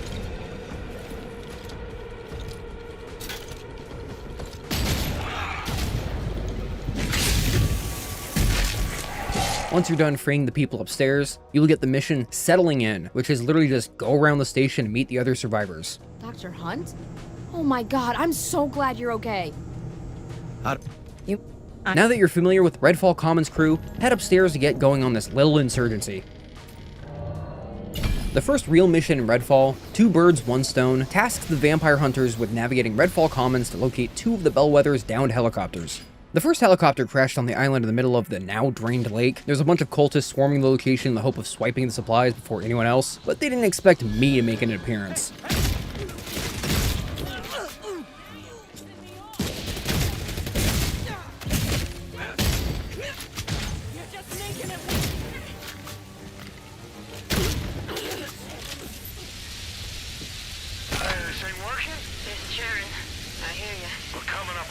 Chopper now, no sign of life. I don't think any of these Bellwether soldiers made it. You? Still looking for those supply crates they dumped. I don't think we should be on these radios too much. Why? What if they're listening? What if they sent more soldiers? You know who's listening? The Hollow Man. He served these choppers up to us on a platter. So just make sure you get those goddamn supply crates. Between both helis, you'll come across some cultists attempting to open one of Bellwether's ammo crates, and while I appreciate them keeping it safe for us, their services are not needed anymore. That's it. Got them all. Helicopter number 2 is located far west, tucked up in the hills, filled with some heavy cultist activity. Jesus. Looks like they had a far worse crash than number 1. God damn. Different orders from my unit. One of the 2 enemy factions, Bellwether Security, is, as the name suggests, a private security organization that contracts military specialists to engage in covert operations. And considering that Austin used real-world examples for the inspo, I bet these dickwads are based on the best company in the world, BlackRock. These guys aren't here by coincidence. Upon finding the note labeled Bellwether Mission Briefing, it'll tell you that the billionaire asshole Elias Kurz hired them to retrieve Avum's research, destroy all hard copies so all proof is gone, and discover the whereabouts of a list of VIPs. These very important people happen to be some names you'll be very familiar with by the end of this. And the job is done. Carpe Noctem is most likely the first side mission you'll stumble upon, as I did while heading back to the fire station. It requires you to claim a safe house out in the open world. It's rather trivial, and every other safe house will be the same process, minus a few hiccups to spice things up. Now with a decent amount of Bellwether's ammo and supplies, the fire station has a ammo resupply service available for the Slayers to use, for a price. After turning in 2 birds, 1 stone, Dr. Hunt will leave a sticky note on the busted popcorn maker in the fire station's basement. The goal here is to head over to the town's local theater and retrieve a repair kit for the appliance. Before heading out to risk your life for a fucking popcorn maker, pick up the next campaign mission called Giving You Tomorrow. Having dug deeper into Bellwether's orders, the Slayers learn that their first target was a film reel they'd taken to the Commons Avum Clinic to burn. The contents of this film aren't given, but whatever it is, they're fighting hard as hell to destroy this thing. The area is surrounded by cultists and vampires, so be prepared for quite a lengthy fight.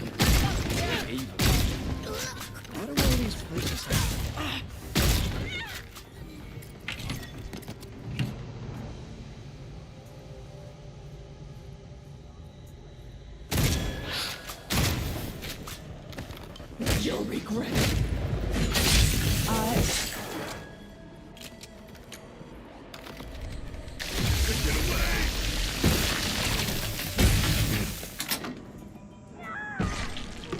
Holy shit, I'm betting none of these idiots survived. Looks like one of the Bellwether goons got pretty close to completing their mission until this lone vamp caught him off guard.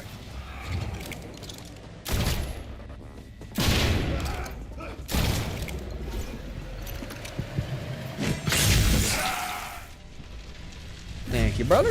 Bet the old movie theater downtown has a projector that'll play. With the coveted film reel in hand, you logically run over to the movie theater to run this baby on an IMAX screen, just as James Cameron intended. Much like every other scenario, you have a couple entry points you can go through, but this is Redfall, so none of that matters. Behind the silver screen, you can find a note from a cultist named Dingo, where he mentions some thing named Lumiere in the basement. Inspecting the theater's only projector reveals the bulb burned out, and there's some spares in the basement. Yay. Heading down below, looks like they're prepping a body for Lumiere. This elite vamp is standing between you and several things you need, actually, as you can't get into the freezer without a key. When I played as Layla on my second run, Lumiere got stuck in the wall.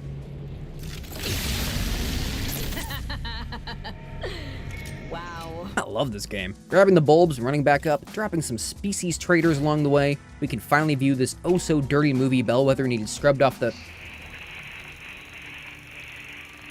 2 hours have passed since the procedure.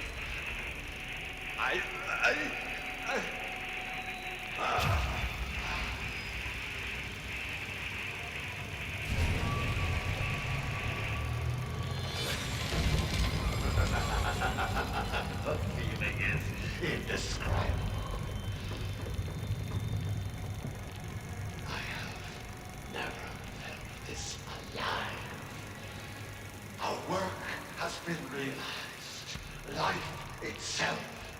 We hold it. Everything. Wait, that was it? That was just a concept art slideshow. At least we now know the Hollow Man's identity. He's Dr. Peter Addison, one of the executives from Avum. Great. Why are they acting like this is some big reveal? Whatever, it's done. I don't care. Now, if you spoke to Joe Creelman before hitting the comments for Giving You Tomorrow, you can knock out this gig in one trip. Joe here claims his brother was taken by the Hollow Man's cult to be brainwashed, and would like to know if he's still alive. Not save him, mind you, just make sure he's breathing. And I'm not kidding, you can read the mission description yourself. The house you gotta check in on will be empty, minus plenty of blood stains and some notes. But you'll continue to hear someone yelling from the basement about how they're stuck in a barrel until you head down there yourself. I feel like this is a trap. Fuck, nope, I'm smarter than this.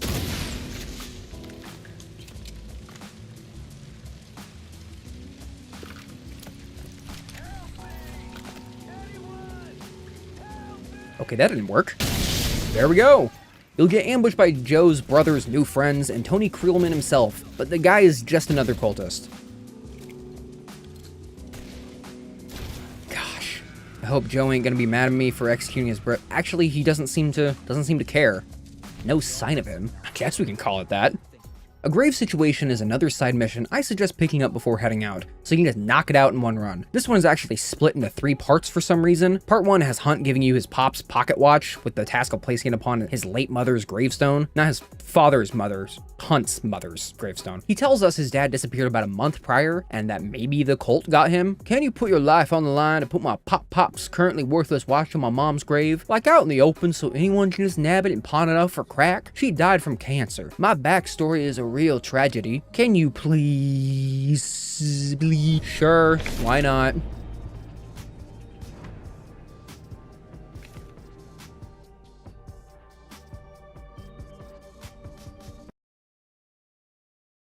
It crashed?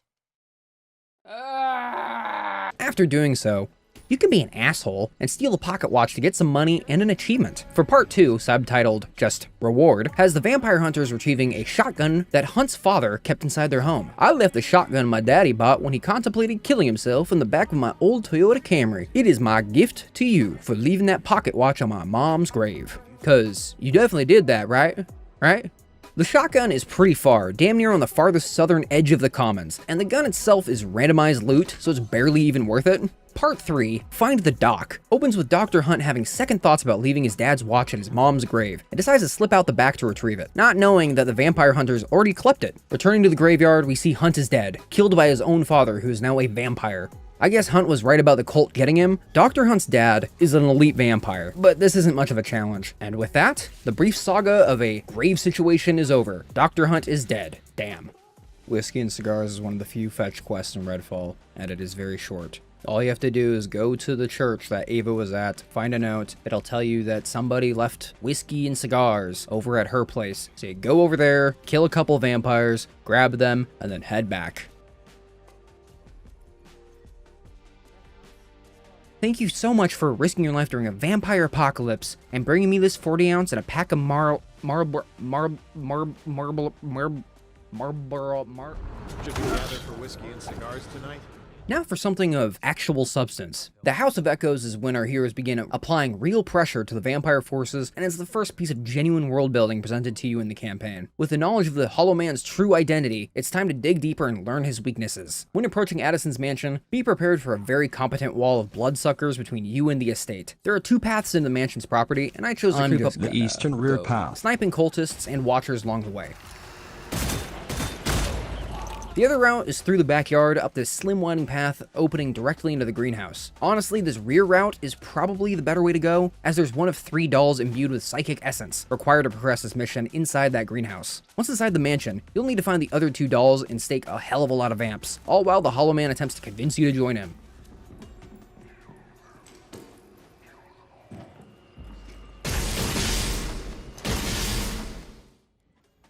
Jesus Christ, what the hell happened here? Collecting the loft key will grant you access to the final doll.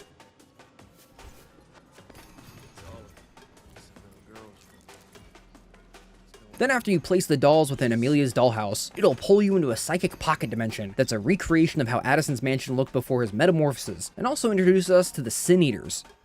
These guys won't fight back until you drop their health to 0, where they'll then explode, dealing a small amount of damage like a blood bag. The exploded material from their bodies then collapses into a psychic echo for us to activate and watch. This pocket dimension resembles Dishonored's Outsider dimension, but I think that's purely coincidence. Future Spencer here. I did not realize at the time that this was actually in the Arkane shared universe, so it's not a coincidence, it's intentional. The first echo I found was in the attic. It showed me Dr. Addison guilt-tripping Amelia into agreeing to do another parabiosis procedure.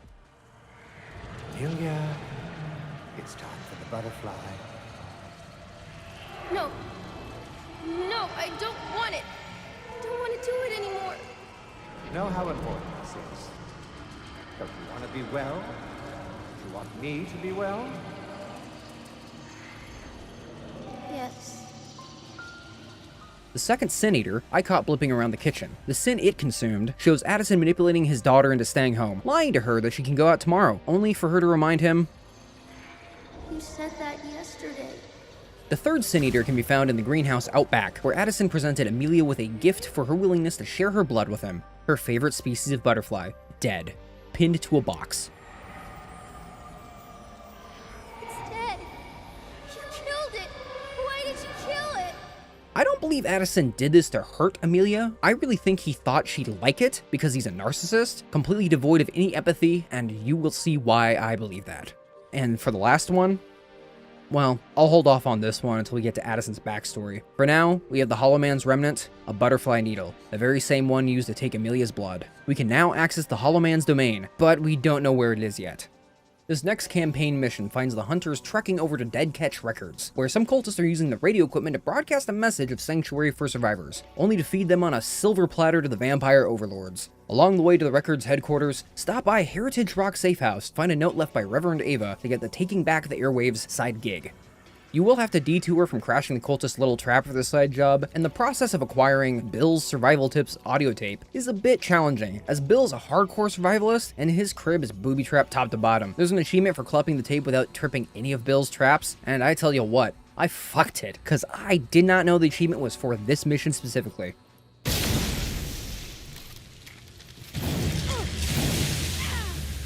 Anyways, once you get the tape, we can run over to Dead Catch and curb stomp these dorks before anyone else can get sucked dry.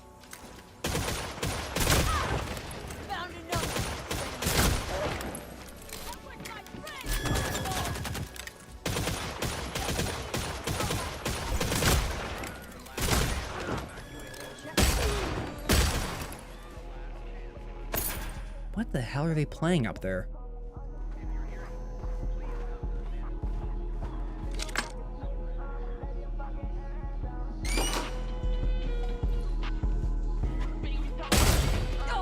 Alright, let's turn that shit off, pop in the tape, and leave. But not before I Shazam these bad boys.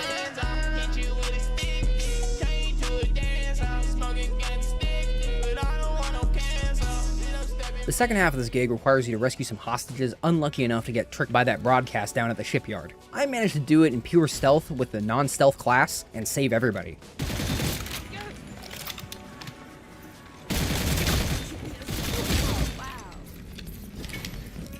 With these idiots saved, we collect the cultist radio diagrams and hope they can help us find the Hollow Man's lair. Far out from the coastline is an abandoned research vessel that has an antenna we can use, and these ghouls aren't going to make the job easy.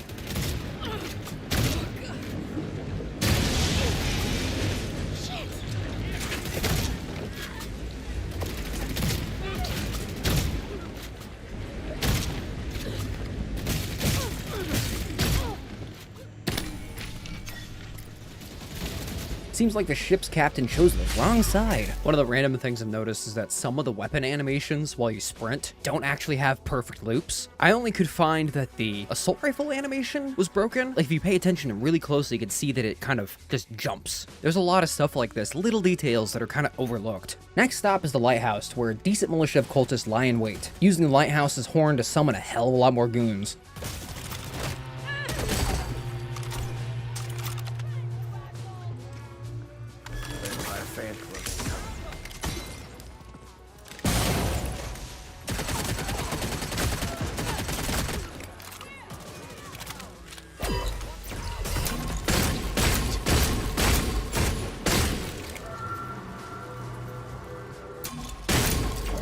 Inside the lighthouse is a spectrum analyzer that we can use to tap the Hollow Man's broadcast, and he ain't too happy about it. Enough. You just couldn't quit troubling me, could you? Lightning! What did you make me do now? The lightning is coming. He is my fury, my punishment. You brought this on yourself. Coincidentally, this was the mission where I got my favorite gun, the perfectly normal bellwether assault rifle. Just perfect timing.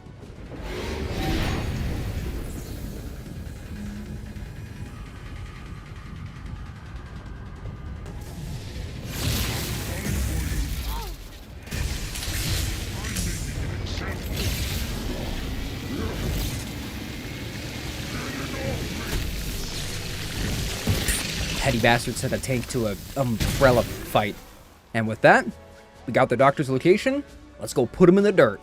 So I'm recording this part a little later, but this is one of the coolest elder nests I found, and I never found it again. It's this cool, unique, giant spiraling library. It looks gorgeous. I'm surprised they didn't include it anywhere else in the game. Another cool part about this elder nest that I found was that it seems like Bellwether found it before me. There's tons of Bellwether corpses everywhere with blood streaks all over the place. There's a nice little touch of world building that I actually really appreciated. Then the fight was just kind of, whatever. But where was this? Why not do more like this? Are you kidding me? I just got better, perfectly normal! And surprisingly, when I booted up the game a second time, after this one crash, the game took mercy on me and actually let me keep the loot I picked up. I have no idea why, because every other time it's crashed, I have to restart. If you play as Jacob, and it's not really detailed through notes or anything, but he will actually tell you that he was abused as a child, and specifically the Hollow Man situation really dug at him. I think the other two, Remy and Dev, have similar situations where something from the other vampire gods is very personal to them. I think Miss Whisper specifically is for Remy. I don't know what Dev would be, maybe something with the Black Sun, but I'm not gonna play through the entire game just to find that out. So, turns out the doorway to old Hollow's lair is up the hill behind his mansion, where we were just like an hour ago. Don't expect to be able to waltz in after clearing the place, because there's even more creatures allergic to sunlight than before. To gain access to it, you'll not only need his remnant, but also the skulls of 2 underbosses. The Hollow Man, formerly known as Dr. Peter Addison, is a piece of shit. Hollow is voiced by James Urbaniak. I hope I said that right. And if that name sounds familiar, that's because he voiced Rusty Venture from the Venture Bros. A what? An orphan? Did you say an orphan?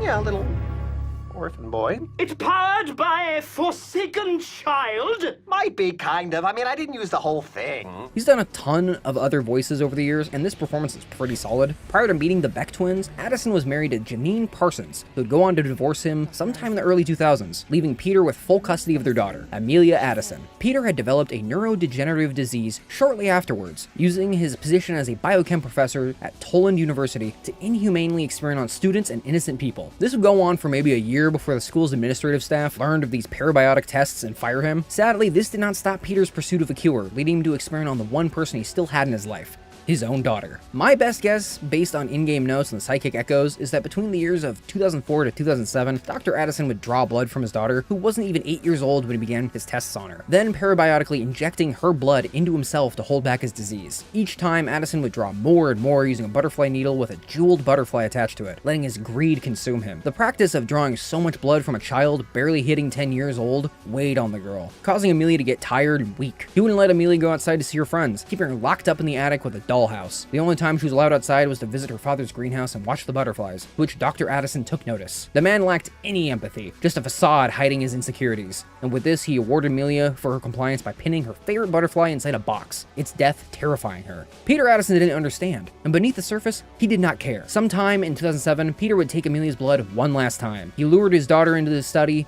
and then... Papa, I'm really cold. I can't feel my arms. A little longer. Life is finished. Amelia? Amelia! What am I supposed to do now? 7 years would pass as Addison refused to leave his mansion estate, until 2014, when Claire and Charles would come into the picture and offer Addison a position at Avon as the R&D director, and a possible solution to his disease, with Claire performing a parabiotic procedure to bring Addison out of his delusion. That boy Charles, that's his name. Charles Beck. It's his blood and his sister.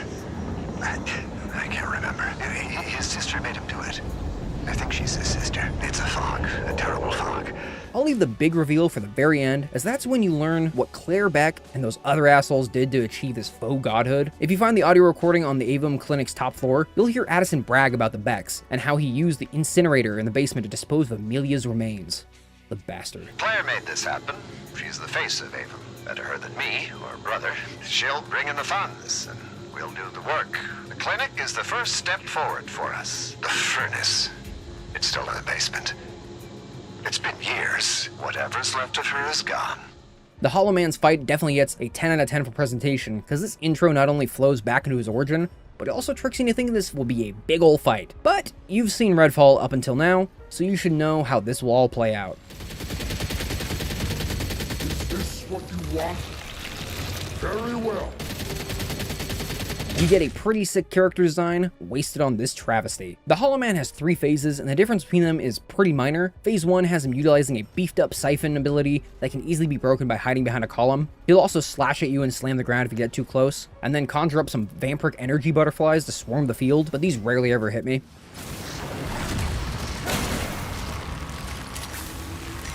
Doc Addison will attempt to drown you in shades after you deal out enough damage, but as I chose to play as Layla, her ult allowed me to control these ghouls so I could dump hundreds of rounds into his empty chest cavity. During this break, he'll shield himself, using several blood bags as tethers to maintain said shield. Popping them will kick him out of his invulnerability and back into getting his shit rocked. When phase 2 starts, his new attack finds him lunging forward and violently slamming the ground. For me, hiding behind the columns didn't work, as Addison would just clip right through them. His other new attack is an energy beam that deals quite a lot of damage, but not as much as the siphon. Phase 3 doesn't seem to add anything new attack-wise, but he'll summon 3 floating shield sections like the elite vampires, making shooting him a bit of a pain. This is about when I regretted my decision to run my playthrough on midnight, because goddamn does this game make you feel it at times.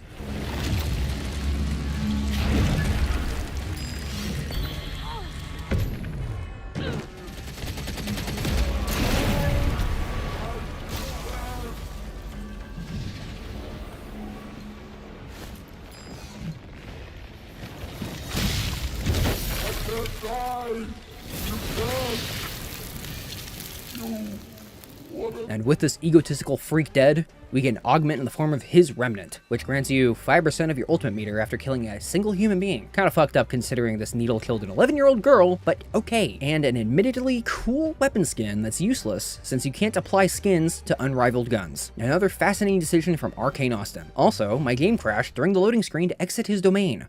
Nice. So you could do Amelia's memorial right after your visit at Addison's old mansion, but it feels more appropriate to do after you knock off her bastard of a father. This is another mission assigned by Ava, as she actually knew Amelia as the girl had attended her church before Peter began stealing his daughter's life. The Reverend tells us that Amelia left behind her stuffed toy rabbit and a card she drew at her now vampire-infested church, and we need to get them for the girl's memorial service.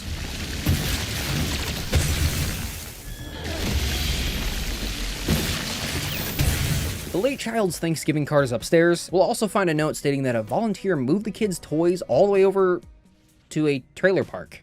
Great. Actually, finding the rabbit isn't too difficult. It's the vampires that are a problem.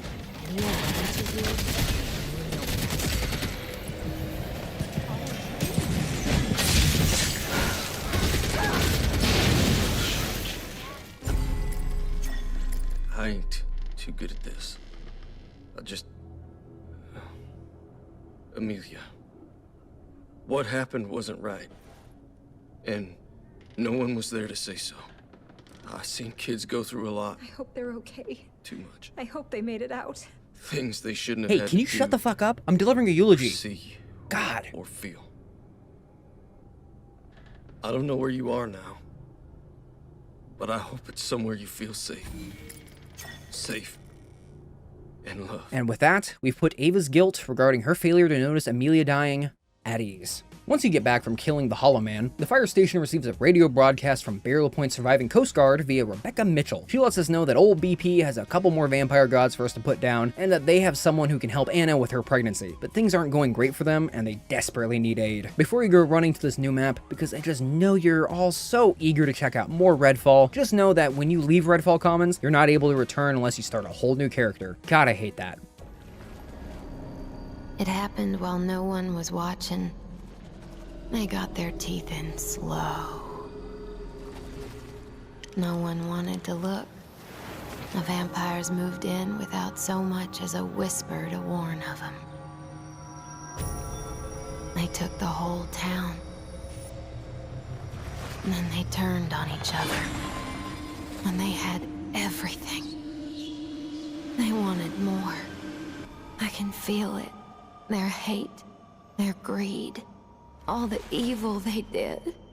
It's in their blood. It's in their heads. And now it's in mine. They know something's coming for them. And they're scared. All you need to do, keep fighting back. The cutscene for starting this gig reveals, without outwardly telling us, that Grace is not completely dead. She lives on in the vampire gods and their blood. My theory is that these 2D animatic-like cutscenes are her telepathically communicating to the Slayers, not just narration exposition. But that last line is pretty lame. Did nobody at Arkane ever think that the bite back thing was dumb? It just neuters any coolness these moments could have had. But the way forward is kind of dope. You gotta travel through this long, winding tunnel and cut your way through some vampire god bullshit that feels very Arkane. Really drink it in though, because we won't be seeing anything like this for a while. It's that spooky guy again, from the Hollow Man. Oh, hi, Charles. She wants to see you, observe you, find the red door, and she'll be satisfied. I didn't mention this guy before when we fought the Hollow Man, but Charles is going to pop in the mortal plane as this golden November 10th bundle of nerves to leak information to us. Even in death, he stays true to who he was. The path to progress feels a little arcane, as you gotta guess which door is the correct one, and it's not really hard at all. The correct door is the one with screaming and what sounds like someone banging against it.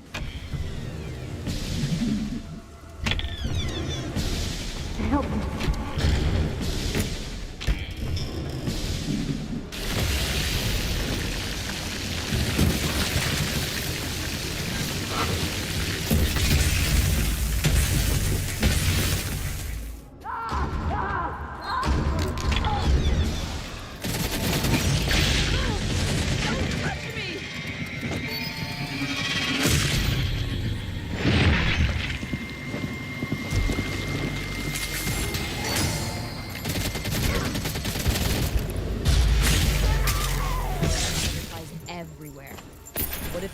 these are important.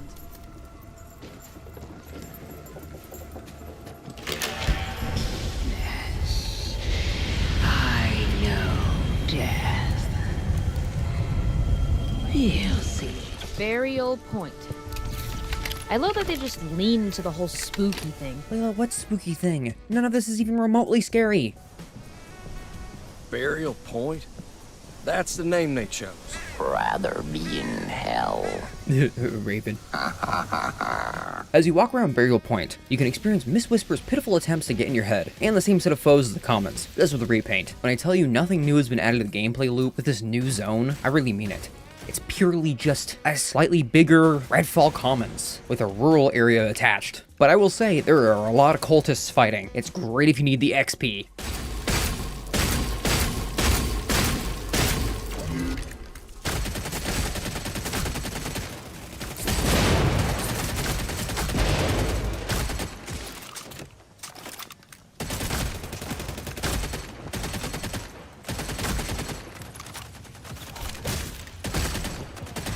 So when I first got to the Maritime Center, everything played fine. Jacob was doing his thing, it worked out great. Then when I tried doing Layla, for some reason OBS overloaded, and all the footage of me saving the place looks like this. This is what I get for playing for 7 hours straight. I actually think Redfall may have a memory leak or something, because I've never had this happen with any other game, but it happened several times during my Layla playthrough. Just like the fire station, we gotta talk to the new crew. Cool. And that's all the characters. Time to get started on wiping out the vampires in Burial Point. I bet Miss Whisper and Bloody Tom have remnants of whatever awful thing they did. We need to find out what they are. Bellwether is our stepping stone. You're fucking with me. What does Bellwether know is they follow up to 2 birds, 1 stone, in that we finally get to learn, as the mission title suggests, what does Bellwether know? But before heading out, you can add another side job to your Rolodex. You can find a post-it note warning of the Orchard. Northeast from the Maritime Center is an apple farm with some real scumbags that are convinced that a normal-ass vampire is some forest spirit referred to as the voice in the trees.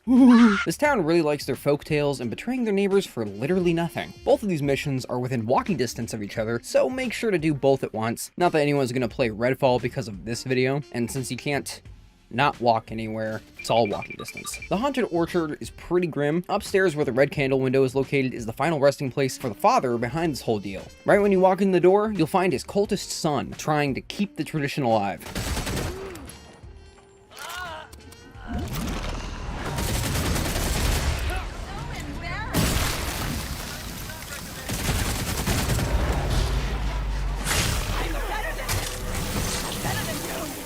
And the prick didn't leave any candles up here? What kind of sacrifice operation are these guys running, where they don't got spare candles at the ready to summon vampires? Like that, and candles lit? Where is he?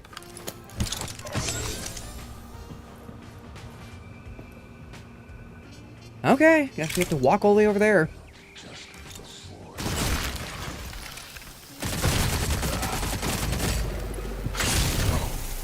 Jumping back over to the main mission we're trying to do, it appears that the Black Rock ripoff has posted up at the White Farm, and it looks like they made a great choice for space, because the grain elevator we gotta get the intel from is like 4 stories tall. The bad choice, on the other hand, was leaving everything they've learned out in the open with really crappy defenses. And as it turns out, the BP crew was right. Bellwether did all the homework for us, figuring out who the local vampire gods used to be. The only issue is that they spread said homework between this grain elevator and a barn located down south. So we leave the elevator having learned Miss Whisper's true name, Dr. Alice Young. Unlike the grain elevator, the barn that Bellwether has converted into their base of operations is pretty well fortified. Except, thanks to a book that was right next to the first intel, there's an old bootlegger tunnel that leads directly to the heart of their fortress. Once we get inside, we see that these dorks have been hiding behind their little UV light defense grid. And they left the generator out in the open for anyone to turn off. Not inside where it could be safe behind the UVs it's powering, or surrounded by turrets or guards. No. How the hell did Bellwether ever become this giant security contractor getting hired by billionaires to steal vampire research if they can't even stop a university student from slaughtering their guys under the pale moonlight on a Sunday evening?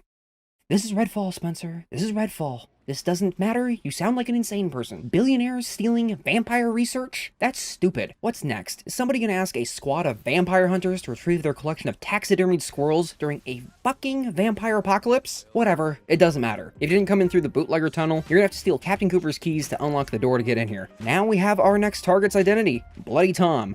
Or as you may now know him, Dr. Thomas Killdeer. Now that we're back at the Maritime Center, it's time to pick up one of the more missable side missions, Ward Family History. And this is one of the only 2 side missions in Burial Point that are more like personal requests. And this one is... Are you kidding? Squirrels. Fine. Okay. This one, this fucking one, grab this one. Ugh, they're starting to rot.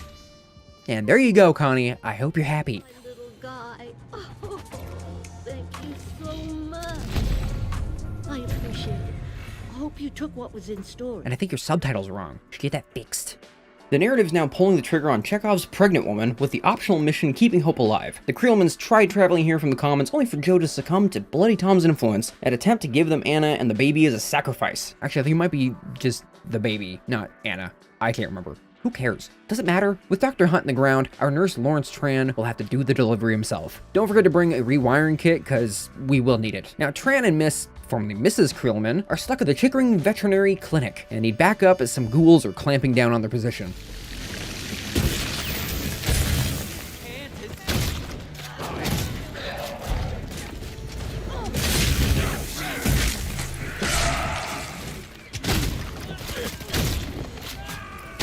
After ignoring Tran and looting everything in the clinic that isn't nailed down, the power goes out, and that means running damn near 2 miles to the power station to get everything back online. Be prepared, there's gonna be not a lot actually. There's a lengthy gap between each wave of cultists and vampires, but when they do show up, these dweebs don't stand a chance, they just run in a straight line. Even the elite special was a pushover.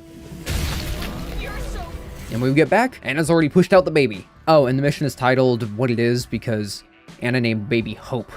Yeah.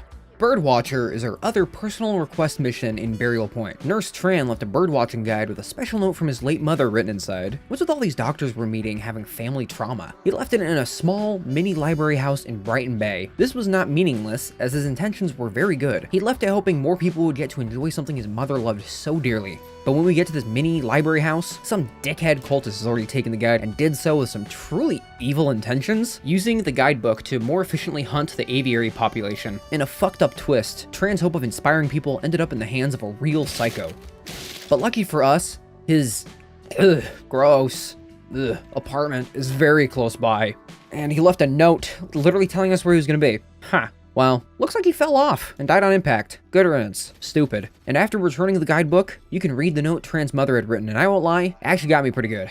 For Lawrence, my curious finch. Birdwatching with you has been one of the greatest joys of my life ever since you were tiny. The way your face lights up when you see a familiar bird, or how you become silent when a new bird approaches the feeders, nothing makes me happier. Your curiosity about the world captured through our winged friends is such a pleasure to behold. I hope this guidebook encourages you to travel the world and find all the birds hidden throughout. I love you, Mom.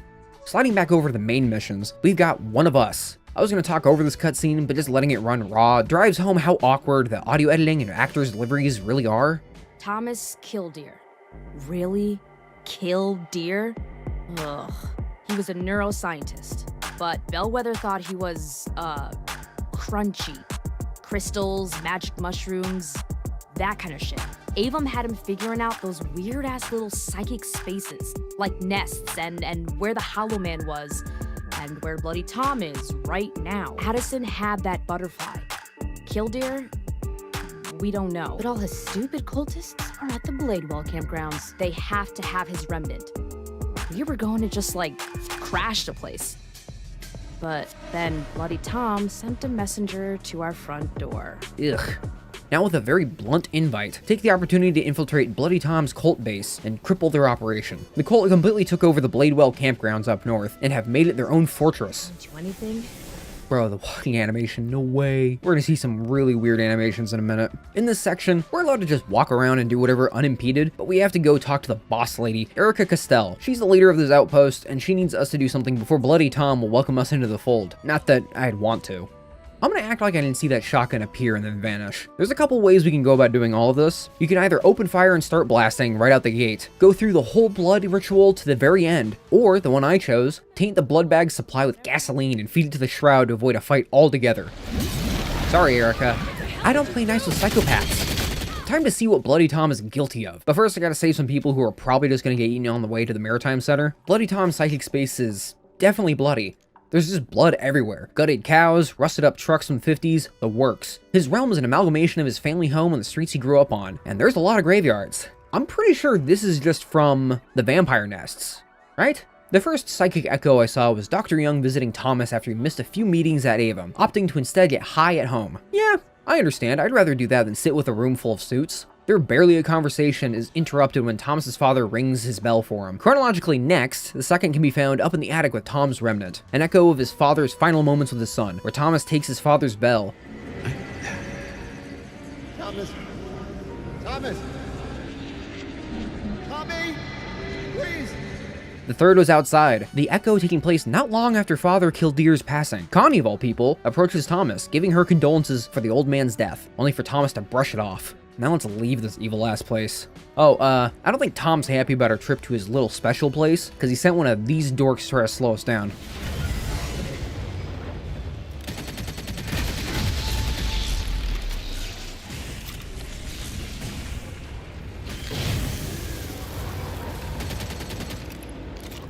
We've got one last stop before we ice out Bloody Tom, and that's with the side mission, What's in the Attic? At the local church, there's a locked attic that had some creepy voices coming from it before the vamps even took over. Our number one suspect? Pastor Powell. What is with the alliterating names? Captain Cooper, Pastor Powell, is this a joke? Don't answer that. Powell was the last one to have the attic key, and that seems to be at his house. Outside, I got jumped by a rook. Inside, I found the truly vile sins of a pastor. And no, I'm not talking about kids, thank God. Oh no. Powell actually had a local university student named Cedric Burrows with his car and brought the body back to his place so as to not get caught. And his journal pretty bluntly tells us that Bloody Tom used his corpse puppet technique to get into this idiot's head. The guy even had a whole room dedicated to Tom. Ugh.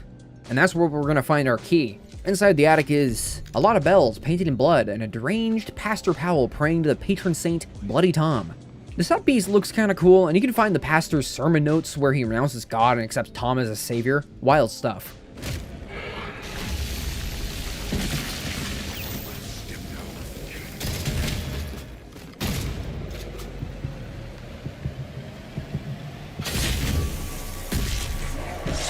And then also, this room was in the trailer filled with other vampires. I wonder when this mission came into the picture then. So while the Commons only had the one boss, the Hollow Man, Burial Point has 3, with Bloody Tom being the first one I staked. If you choose Layla, she reveals that her father was also terminally ill, so Tommy's sin is personal for her. But these line readings? Ugh. Kildear's dad was sick too. He needed help, but Kildear made it all about him. It was inconvenient. So Kildear just let his own dad die. They think they can do whatever they want. Well, Connie knows where he lived. I can take the bell back there. I'm gonna ring that bell so he can hear it. Get your ass over here, Bloody Tom. Yeah, I don't know if that's the take I would have used, but fuck it. Like the Hollow Man's mansion, Kildear's home is trashed. Unlike that place though, there's an absence of annoying vampires and cultists, so we just walk right in. Before beating Tom's ass, let's talk about him. Originally a researcher at the infamous Avon Therapeutics, neuroscientist Thomas Kildear was a callous and selfish man who very easily bought into the greed and power promised by the Beck twins. Old Tommy is voiced by Keston John, who has also voiced Mackenzie Carver in the Call of Duty games and has several credits in movies and TV like Avatar: The Way of Water as Tarsum and The Owl House as Darius. Keston elevates a role that I felt was often underwritten, considering Bloody Tom's origin, with his role on Owl House being a prime example of his talent. I was scheduled for some me time today, so hand yourself over before things get nasty. I know they can hear me. I know you can hear me! Heber, help me out here. Back to Redfall, years prior to the Becks, Thomas would go to Peru and experiment with ayahuasca, believing it had unlocked a powerful part of his mind. He would try a lot of psychoactive hallucinogens like psilocybin and DMT, hoping to reach a higher plane of consciousness or some new age shit, but nothing was ever good enough. This addiction was going on all while Kildear's father was elderly and ill, bedridden and incapable of taking care of himself, and thus demanded much of his son. Kildear Sr., who was also voiced by James Urbaniak, if you couldn't tell, would ring a bell to alert Thomas whenever the man needed assistance, often interrupting Thomas's drug-fueled psychic meditations. I need to refine my process. I need to... Thomas! I need to... Tommy, I need you! I need to focus. It would be a few years before the Becks showed up, offering Thomas the opportunity to further his research into the psychic realm at their budding pharmaceutical company, Avon. It would be here that Thomas would meet Grace and use her blood to trip out, not fully understanding what his mind was actually tapping into. The higher states of consciousness are open to me. The blood is with me. Simple objects are imbued with intent. They create spaces inside the mind. They create entire worlds. I can create something transcendent. Yes. I remember the shadow. I remember the shadow moving across the wall. I will capture it. It will whisper its secrets to me again. Unlike Dr. Addison, who was more proactive in his family death, Killdeer would grow resentful of his father and take away the old man's bell, Bloody Tom's remnant, a symbol of the father's control over his son, leaving his father to die alone in the attic, out of Tom's sight and out of his mind.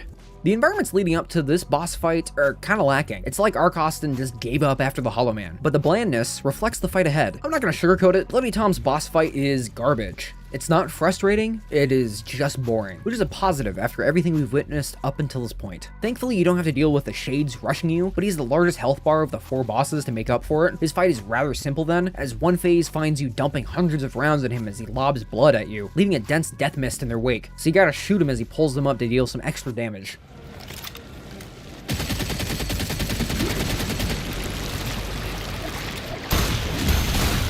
When you get his health down enough, Tom switches to summoning blood amber swords that he'll slash at you if you get too close. But that rarely happened during my fight. Instead, when you get outside of his melee range, he'll throw those swords at you. Much like the vampire slashes that I've complained about prior, these blades have huge hitboxes that cleave a large portion of your health, even if you clearly sidestep them.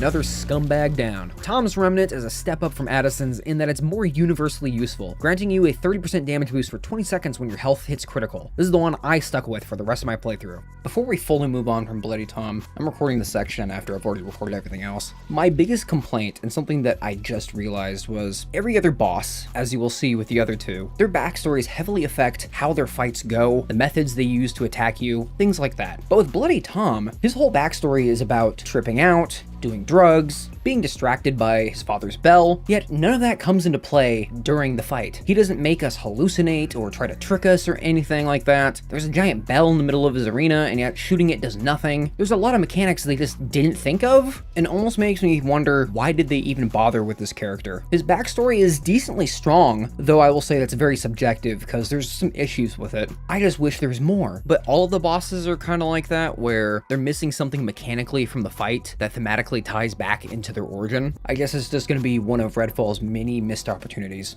The Lost Unit is a pretty hidden side mission dedicated to stomping out Bellwether's pathetic presence in Burial Point, requiring you to climb through this window in an abandoned house. The place used to be a cultist hideout until Bellwether raided it. Now the unit is holed up in some cavern half a mile away. I think it's dumb that this pseudo-private military outfit keeps deploying small squads of contractors instead of establishing a full-on base. But as we've seen, it sure ain't easy trying to bring in more troops by helicopter while also dealing with thousands of vampires and a couple of vampire gods. Inside this cavern, you're going to be met with plenty of traps, vampires, and a lot of dead Bellwether cronies.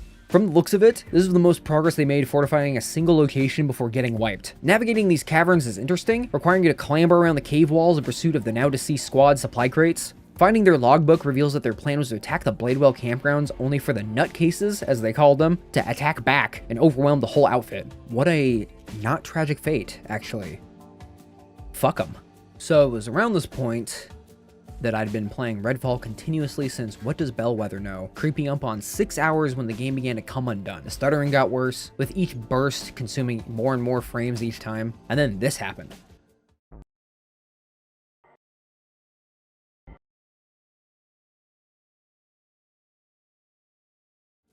Immediately after the animatic was over, the sound came back, and this never happened again. If you couldn't figure out what the key to wellness was about from the insane amount of dialogue in that cutscene, then let me fill you in. With Miss Whisper's identity now known to us, the Slayers have found where Dr. Young practiced her fake rehab operation at the Twin Tree Wellness and Recovery Center. Before the vampires, Twin Tree was a rehab center for the rich and powerful to sober up. After Avum showed up, the center became a testing ground for the blood trance. You can find notes around the joint where innocent victims begged to go home, only for them to never leave the place. Pretty grim stuff. Going into this, I didn't see the optional objective for watching the ritual unnoticed because it didn't pop up until after it had already been seen. So I guess I'm just gonna do this gig the fun way.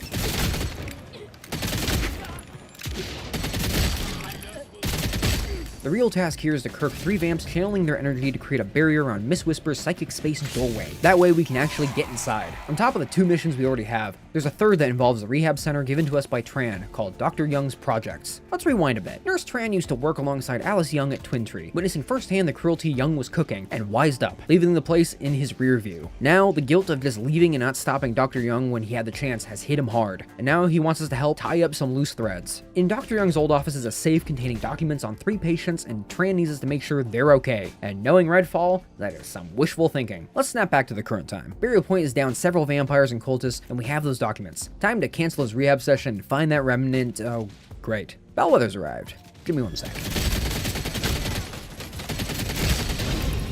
Okay, now that the rehab center is completely devoid of life, let's move on. Miss Whisper's space is a twisted merger of Twin Tree's offices. You know, before the cult turned the whole thing into a crack den on fentanyl. The sins of Doc Young are more dedicated to one specific situation, and it's best if you witness them in reverse chronological order, as is the order the game presents them to you. First, really last, is a brief conversation between Dr. Young and Lawrence Tran, with Tran asking her about some strange knocking sound coming from the basement. Young brushes it off and claims it's the pipes. Well, I can tell you 2 things. 1, you're not crazy. And 2, the pipes sure have been good, haven't they? New England weather is, well, it's a force of nature, isn't it? Of course, yes. The pipes. I'll let everyone know. Echo number 2 is Dr. Young talking to Grace Wayland about any effects she may be experiencing during her treatment. Like little things. Sometimes it's a butterfly.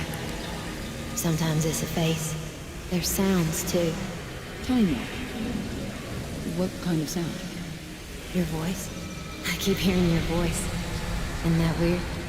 And what do I say when you hear my voice? Blood. For the trance. Okay, this is a little creepy. The third and oldest one relates to the what happened to Miss Wayland's side mission, so I'll hold off on this one until we get to Young's backstory. And with Young's sins exposed, let's knock off her enforcer.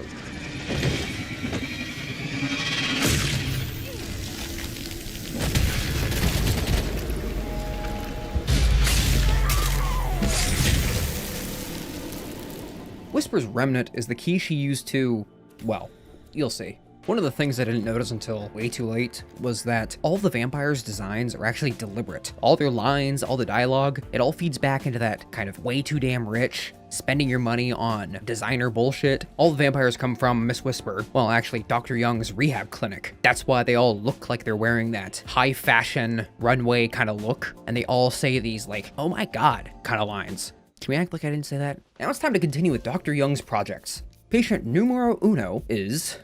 Bloody Tom, didn't I just kill your ass? Our first patient is Royce Ellery, and by the looks of his house and the cult's presence, I don't think the guy is doing too well. Ugh. Royce's journal was left out on his bed, informing us of how easily he bought into Young's treatment plan, and ultimately becoming a blood bag. Subject 2 is Thomas Sands, and lucky for him, we showed up right as the cult was about to take him away.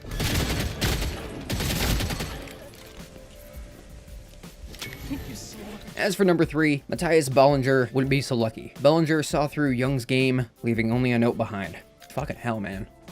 And this victory screen and music is just so poorly timed. While I was out doing this, I took a moment to knock out 2 hidden objectives out in the open world. First stop is the Blackwood family house. And this isn't as straightforward as the next secret. You gotta hunt down the 3 not-so-living Blackwood sisters scattered to the corners of Burial Point, cap them, and then take their bedroom keys. If you're playing as Devinder, you can just use this translocator to warp inside each room without getting the keys. Kinda wish I knew that sooner. Hester Blackwood can be found just north of Twin Tree in a garden overlooking the rehab center. If you're worried that this will be a challenge, don't be. Hester is just an elite basic bloodsucker.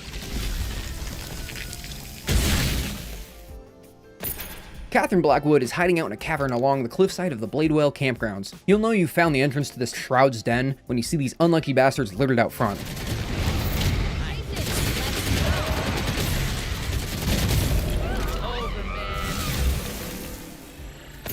Last on our hit list is Agnes, who is also hiding in a cave out west near a Salem's Lot reference. Agnes is a beefed up angler, so be prepared to get grabbed and sucked on against your will.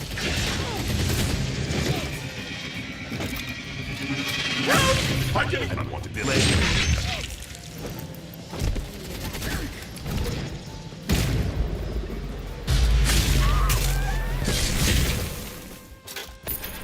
Now that we have all 3 keys, head back to the Blackwood house, unlock all 3 doors, pick up a 4th key to the basement, and down there is an unrivaled blood remnant, with a unique trait granting 20% of your ultimate meter whenever you use your medical supplies. Not bad. Our next secret is the Irving Mausoleum over in the Ashamit Springs neighborhood, near the Burial Point Cemetery. You'll know which mausoleum is the correct one by the murder of crows circling up above.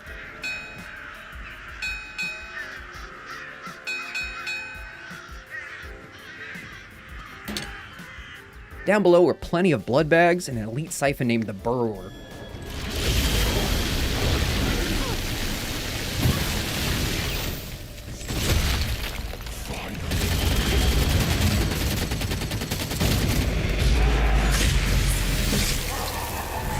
And there should be a rare blood remnant, right? Are you serious? This is an RNG loot container?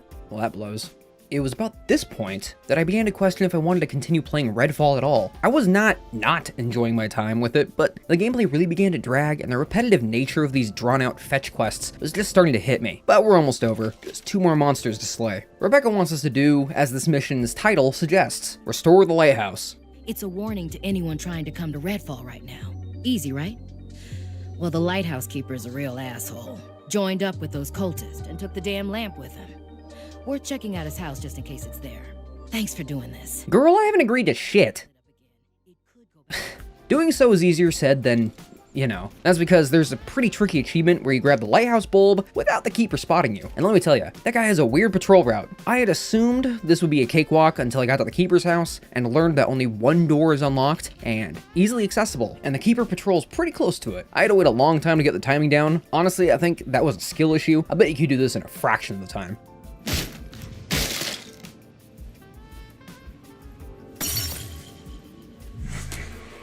Bulb in hand, and an achievement down, I doubled back to try and feel something. The Keeper wasn't much of a threat, but it's a Shroud, and their combat strat is pretty lame.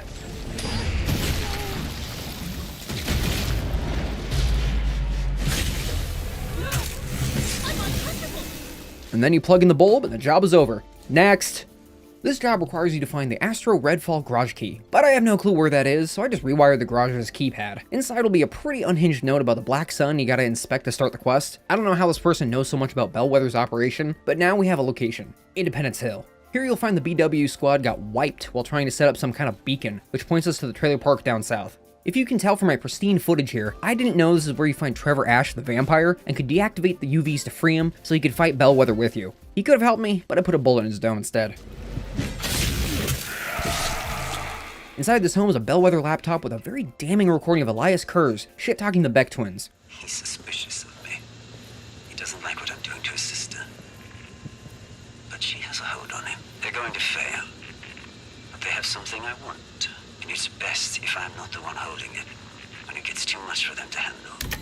So, Miss Whisper is different from the other vampire gods in a lot of ways, and one of those is the fact that her psychic space gateway actually moves around the map, shrouded in a thick mask of fog. This is also the first finding the psychic space mission that didn't come off as stupid to me. The other 2 gods we slayed were in one spot, and one of them was literally 50 feet from where we were the first time. I have no clue why our cast of heroes couldn't find this stuff before by just wandering around like we've been doing the whole game. If I keep questioning the logic of this game's plot, I'm gonna get another migraine. Over at Burial Point's Coast Guard Station is some weather monitoring equipment the team can use to track Miss Whisper's fog, and also a ton of Bellwether goons. These guys have set up another UV grid around their base here, and also left the generator out in the open for us to sneak over and... fuck it.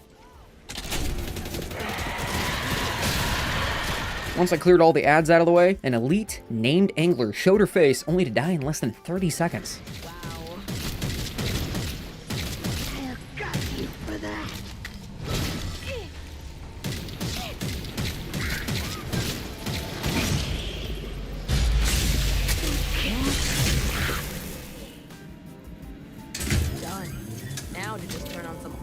Tech in an abandoned building with some spooky-ass woods, probably filled with cultists. Layla, I could not have said that better myself. But before we leave, Bellwether left a ton of loot in the Coast Guard's basement armory. The annex we gotta go to is way out in the boonies, and as Layla just said, it is surrounded by vampires and cultists. On my way to this nexus, I faced what I would consider the best combat scenario in my Redfall playthrough, when the forest fog got real dense during the night and I had to stare down vamps and blood bags flanking me from all sides.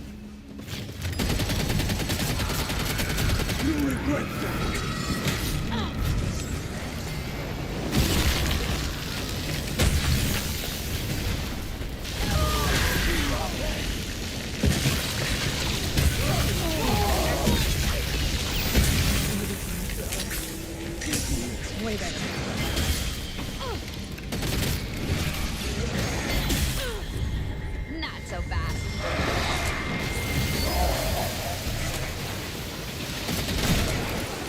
And at the very end,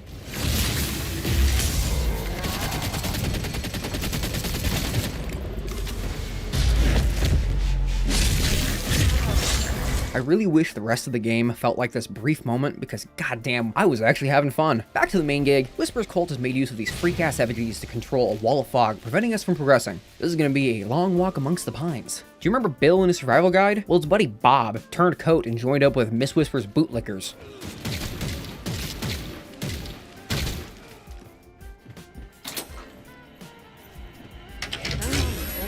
And with the meteorological annex's equipment activated, we can triangulate Miss Whisper's psychic door and finally get her ass. Oh, come on. I hate this fucking site. There, God. The actual path through a door, thankfully, isn't much of a challenge like the others. I only had to deal with that one watcher and that's it. I didn't say anything before, but why is there a chain sound effect for entering these psychic spaces? You could justify it before with Bloody Tom's door being held up by a crane, but the others? I don't know, it feels random. Alice Young's personal space is a recreation of the Avon Therapeutics labs, and there's an echo where we find Dr. Young and Dr. Addison gaslighting Grace into giving even more of her blood. I don't know. I don't think... I'm not sure. Wasn't it enough last time? Unfortunately, no. I understand you're having some concerns around this. I also understand you're in a lot of pain. But it will only be for a few hours while we run some simple tests. My dear, don't you trust us? We have your best interest at heart. We can do so much good for the world if you're with us. I do, but When you wake up, we'll go sailing together. I promise. all right. Okay. Thanks, Chuck. Thank you. You'll feel a little chill, then you'll just drift off to sleep. We'll be here when you wake up.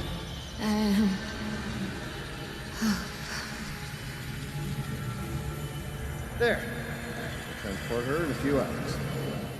She really is that stupid. How long will it last? Indefinitely, if need be. We don't need to extend this any longer than what is absolutely necessary. Relax, Charles. Just keep her alive this time. And what is that supposed to mean? You know exactly what Hurt somebody. Besides everybody. But who was she? Why did they do that? Layla, with every note we've read and every echo we've seen, I'd think you'd figure this out by now. There's a ton of moments like this throughout the game where the protagonists seem kind of oblivious to what information we're picking up. I don't know. Alright, boss number 3. Former AVM executive and researcher Dr. Alice Young, aka Miss Whisper, is voiced by Deborah Wilson. I actually caught her voice immediately because, if you don't know, this woman is a voice acting legend, and I really mean that. Wilson has provided her voice to Clone High, The Owl House, Doom the Dark Ages, Star Wars Jedi Fallen Order, etc. And another vampire game I know her from, the narrator from infamous Festival of Blood. And also from Wolfenstein, the New Colossus, but that's not the point. Do you mind?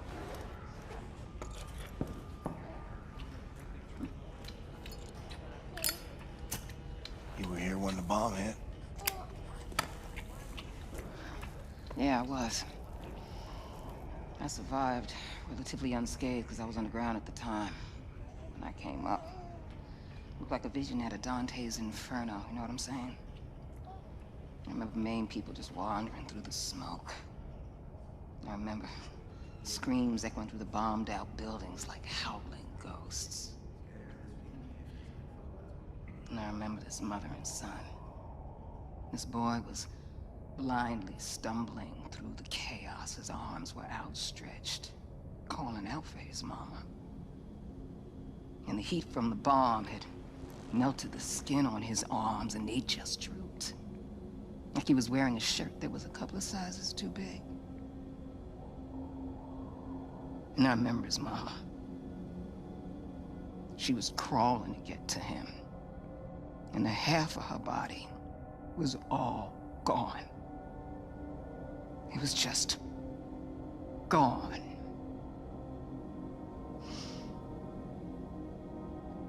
What are you thinking in a moment like that?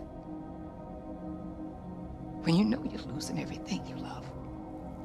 Young's backstory is less personally tragic or as lengthy as Addison and Kildeer's stories. She was Avum's lead researcher, using her position as an addiction recovery specialist to basically torture test subjects in the pursuit of perfecting the vampiric transformation process, and also researching the blood trance. She would use the rehab process to develop codependencies with her patients, quote unquote, keeping them from wanting to leave with a little effort on her part. I held off on talking about the side mission What Happened to Miss Wayland, as its own plot is heavily rooted in Young's journey towards vampire godhood. That side mission reveals the fate of this woman, only identified as Miss Wayland. Everything seems to be going well for the Becks and their posse of greedy pricks until Wayland shows up. She's not a huge threat, but she's very concerned about Grace's well-being, aka the Gateway. You see, Wayland is Grace's aunt and hadn't seen her since before Avum started going full force into vampire testing, and came to Young's rich kid rehab center in order to verify Grace's safety. But ultimately, Young would push Wayland down and lock her inside the basement closet of the rehab center's pharmacy wing. Miss Wayland would starve to death, alone in pure darkness, with Miss Whisper's remnant being the key used to seal her away. When we find her, her corpse is frozen within a suspended animation bubble, like the ones we found at the Hollow Man's and Bloody Tom's mansions, from when they transformed into the vampire gods. Young focused her research on the blood trance, which Devinder identifies as a collective consciousness shared by Redfall's vampire population, elevated far and above the average person's psyche. The trance is how the vampire gods spread their influence. From what I could gather, as the amount of vamps grows, so does the vampire god's strength, with that strength emanating a psychic field around them that influences normal people in the form of literal whispers in the back of their minds. Honestly, that's theoretical. I'm probably wrong. The Hollow Man did this through his numerous radio broadcasts, Bloody Tom used these corpse effigies, and the fog carried Whisper's voice to her victims. I'd say this is another concept I liked. It feels rather Lovecraftian, and I wish that Austin spent more time leaning into that more eldritch and cosmic design philosophy hinted at in the world building. When Redfall started falling to the vampires, Bellwether sent in a small squad under, at the time, confidential orders. Within this squad is the future vampire slayer, Jacob Boyer, who happens to run into Miss Whisper. I couldn't find anything that explained exactly what happened here, and Jacob doesn't really elaborate. The game just says she wiped out his squad and, going off the other Dr. Young lore, experimented on him, granting Jacob his vampiric eye and leashing him with a spectral raven. After Jacob escaped Miss Whisper, she took over a portion of Burial Point. And that should bring you all up to speed on this sociopathic bitch. Now let's get into the best boss fight in Redfall. I'm not just saying that because it took me less than whatever time's on screen. Miss Whisper's arena is still rocking the aesthetic of her previous psychic spaces, and this is the first boss fight that makes use of an open world mechanic. I didn't bother talking about every neighborhood mission because they're repetitive, but there's this one activity where we shoot targets on an effigy to burn it down, and that is used here. When you do enough damage to Miss Whisper, she'll conjure an effigy for us to blow up while she hides.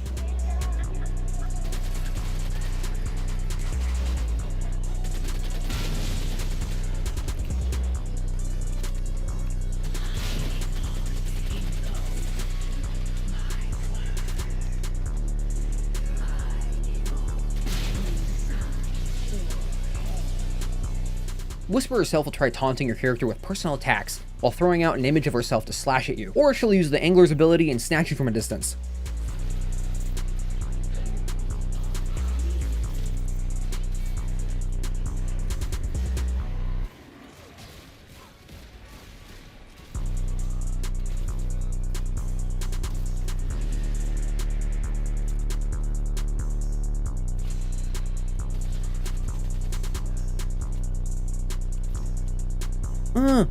I like the move, sucker.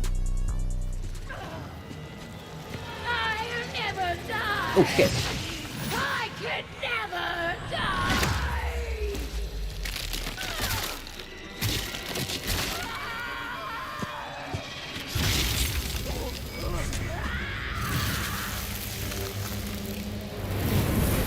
No more whispers. Miss Whisper's Remnant grants us a 15% damage boost when killing an unaware enemy for 10 seconds.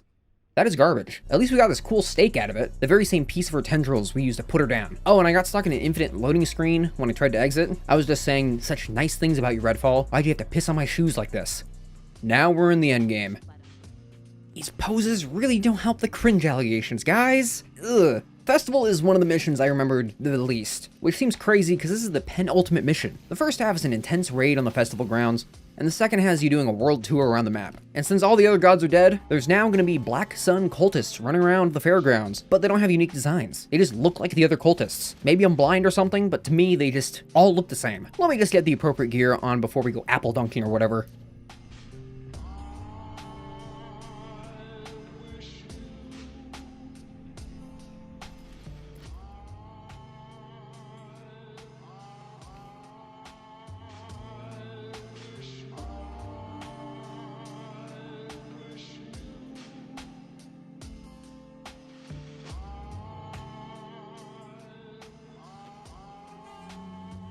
So,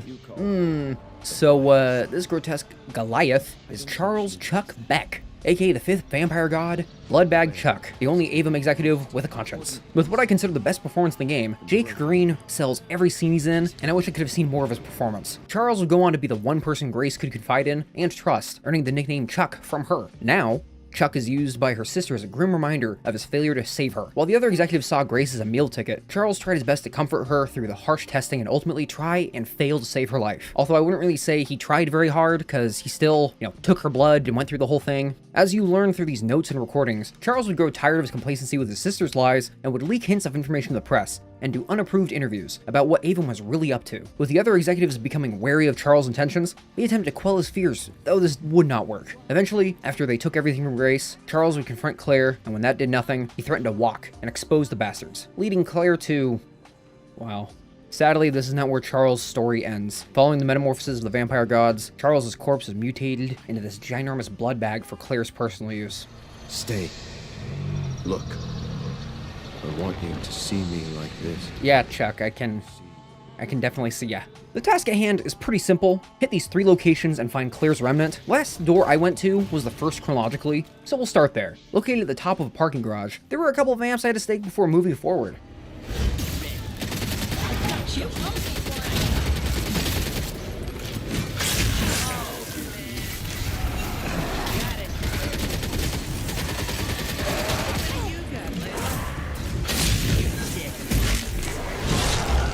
Seriously? Why even bother?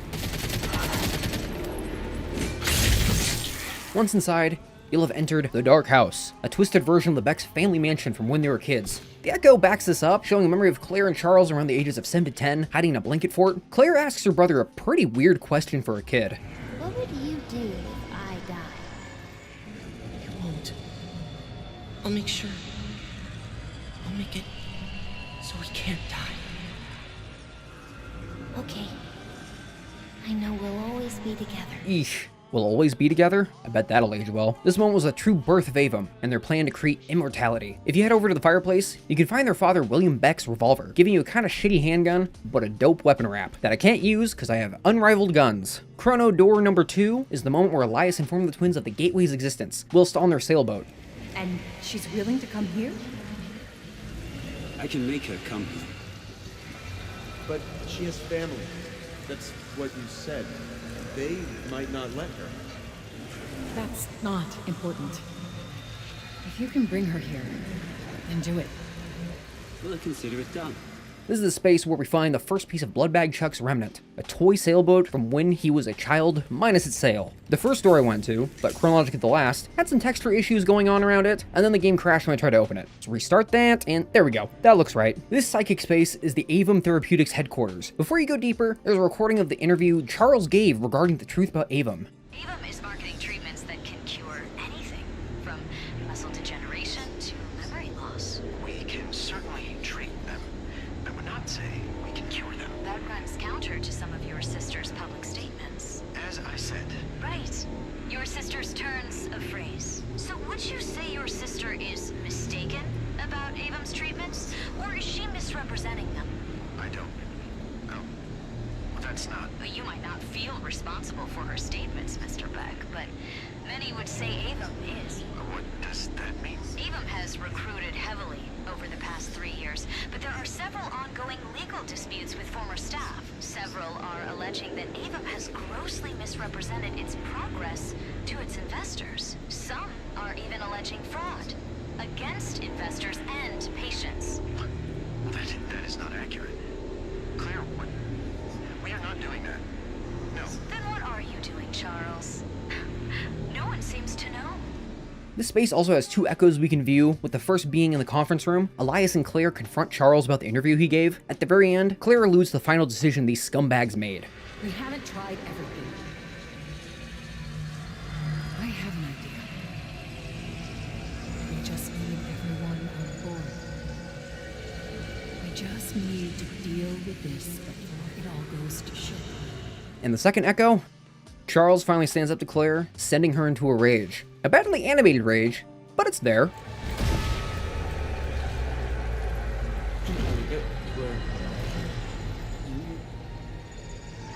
Ugh. In my opinion, Charles' psychic spaces have some of the best voice performances in the entire game. I really gotta hand it to the VAs behind these antagonists because they really sell the evil and tragedy these characters bring to the story.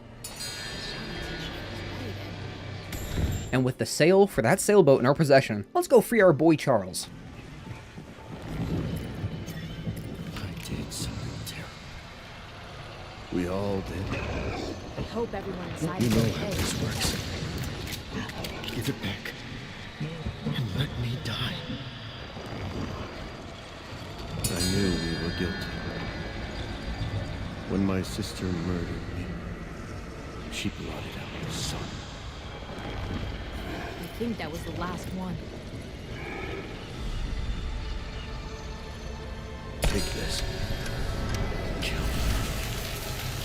It's what we deserve. Jesus Christ. We just need to wait for the right time. Yes, Layla, we know. Stop pointing out things we can already see. It's okay. We're almost done.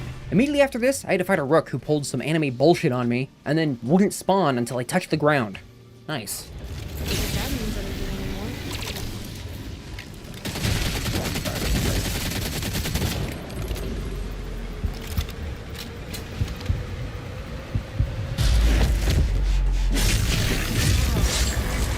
Two rich white kids who always got anything they wanted. Always pushed right to the front. Given the benefit of the doubt. Put on a magazine cover saying they're gonna save the world. But we have to save the world from them. From everyone like them. Charles Beck tried to walk away. And Claire didn't let him. Maybe he got what he deserved for his part in all this. Charles didn't ask for anyone's forgiveness. I think he knew he wouldn't get it. But he gave us what we needed. And all we need to do now? Take back the whole damn sun. Jesus, that was really lame. Inside this realm, we see why we haven't been able to find the Avum headquarters, because Claire took it with her. And at the Avum statue, we have our final psychic echo. This one reveals that it's been 2 years since that Miss Whisper echo where they put Grace into a coma, but takes place before Claire killed Charles, and now they're gonna take everything from Grace. And when this is over, she'll never speak again. Good. Peter? The body has been prepped. There's an intravenous cannula for each of us. Don't worry. There's hundreds of time. We are realizing the impossible. This is going to be transcendent. This is the renunciation of the... And she won't feel any pain. Charles, you know we have to do this. It'll be over quickly, just like you asked. The one she's completely exsanguinated. Monitor yourselves for 24 hours. Ready? Gateway sample test 89, August 20th, 2021. Intravenous blood transfusion via heterochronic parabiosis. Beginning process now. It's cold. I feel it in my heart. Is it supposed to be cold? I can hear. Relax. Let it flow through you. Create a space inside your mind. Open yourself to it. It's happening. I can feel something. Claire? Claire! Yes. It wasn't like this before. This is perfection. They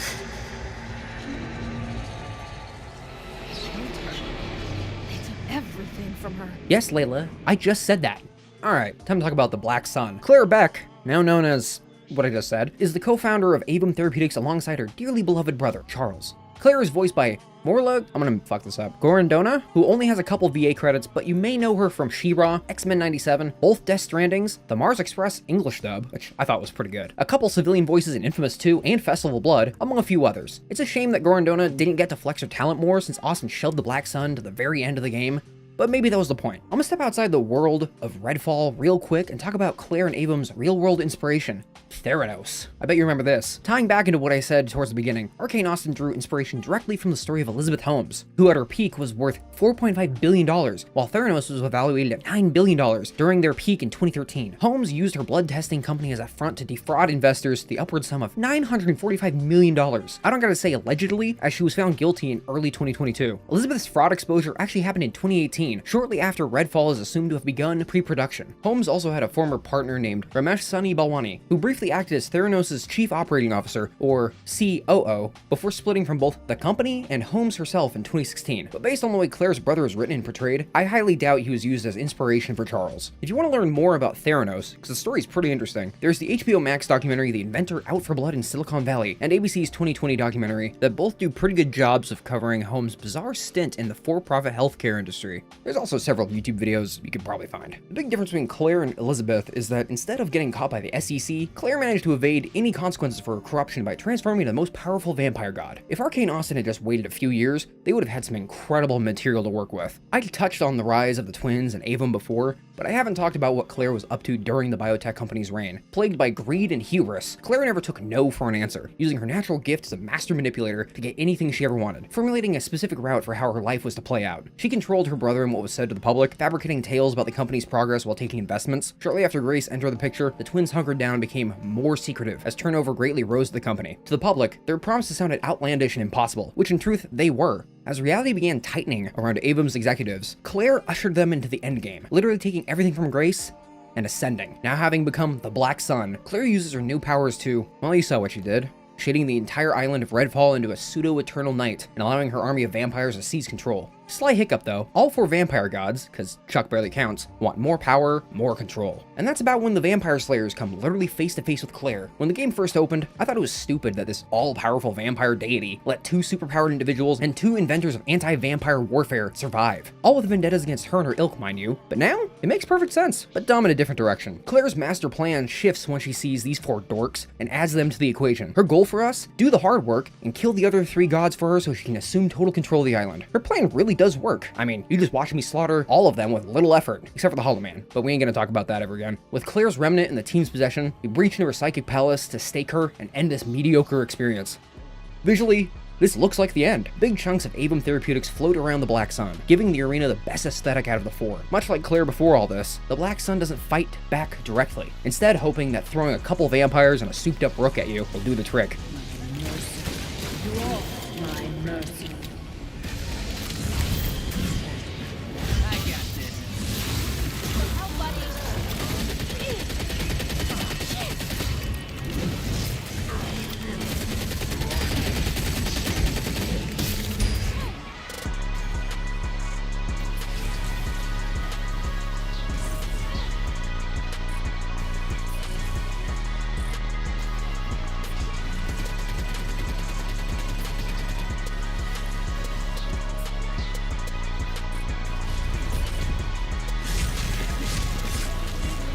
Having players evade the Nosferatu as you break nest victims, severing the sun's source of energy before driving the final stake into her coffin.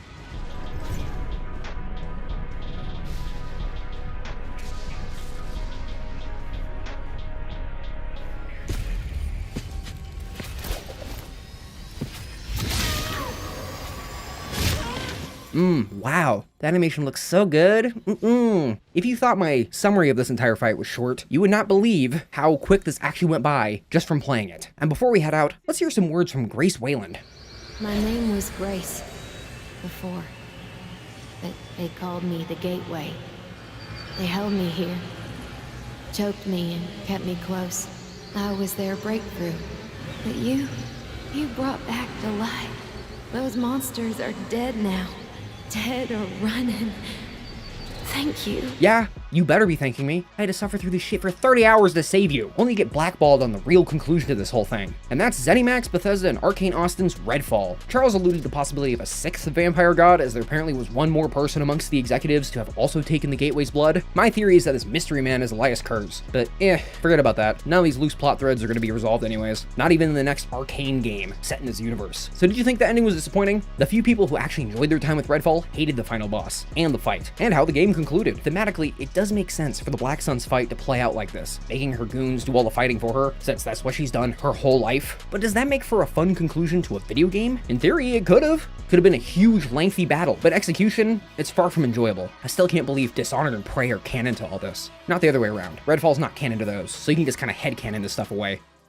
In the months following Redfall's release, stories about its development would come out and financially the game would be a disaster. Gaming outlets like IGN, known for their very well-respected reviews that everyone agrees with, would give the title a 4 out of 10. Destructoid would give it a 5, GameSpot gave it a 4, PC Gamer a 44 out of 100, etc. There were a few that gave it a rating above 50%, with Famitsu giving Redfall a 30 out of 40, with no written review, and PCGN's Andrew Farrell giving version 1.0 a 7 out of 10, saying, "I skipped the unnecessary copy-pasted safehouse missions and some of the repetitive vampire nests. Once you beat the final boss, a little underwhelming as you don't even directly fight them, your character automatically moves to New Game Plus, so there's no end game and you can't just explore to your heart's content. You also have to start a whole new game to switch characters. It has many small frustrations like these, but I still like Redfall. It does the core stuff well enough to be worth a look if you want to stake vampires with friends. It's left me wondering, in a disconsolate way, about the immersive sim vampire game Arkane could have given us without these strange, discordant steps into the multiplayer action genre." Even this positive statement, I mostly agree with. As I said in the beginning, Arkane Austin would put out a couple major updates and a handful of hotfixes, but it wasn't enough to save Redfall. As on May 7th, 2024, 371 days, just over a year post-release, and 23 days before the final update would drop, Microsoft would shutter Arkane Austin, leaving the studio with only 2 completed games under their belt. 3 if you count Prey Mooncrash, as that was its own massive experience. Microsoft would go on to cancel and delist the Bite Back Edition and its Hero DLC, offering refunds to anyone who purchased it, leaving the in-development DLC expansion the team was working on unfinished. A whopping 5 years of work from several hundred people wasted in only 1 year.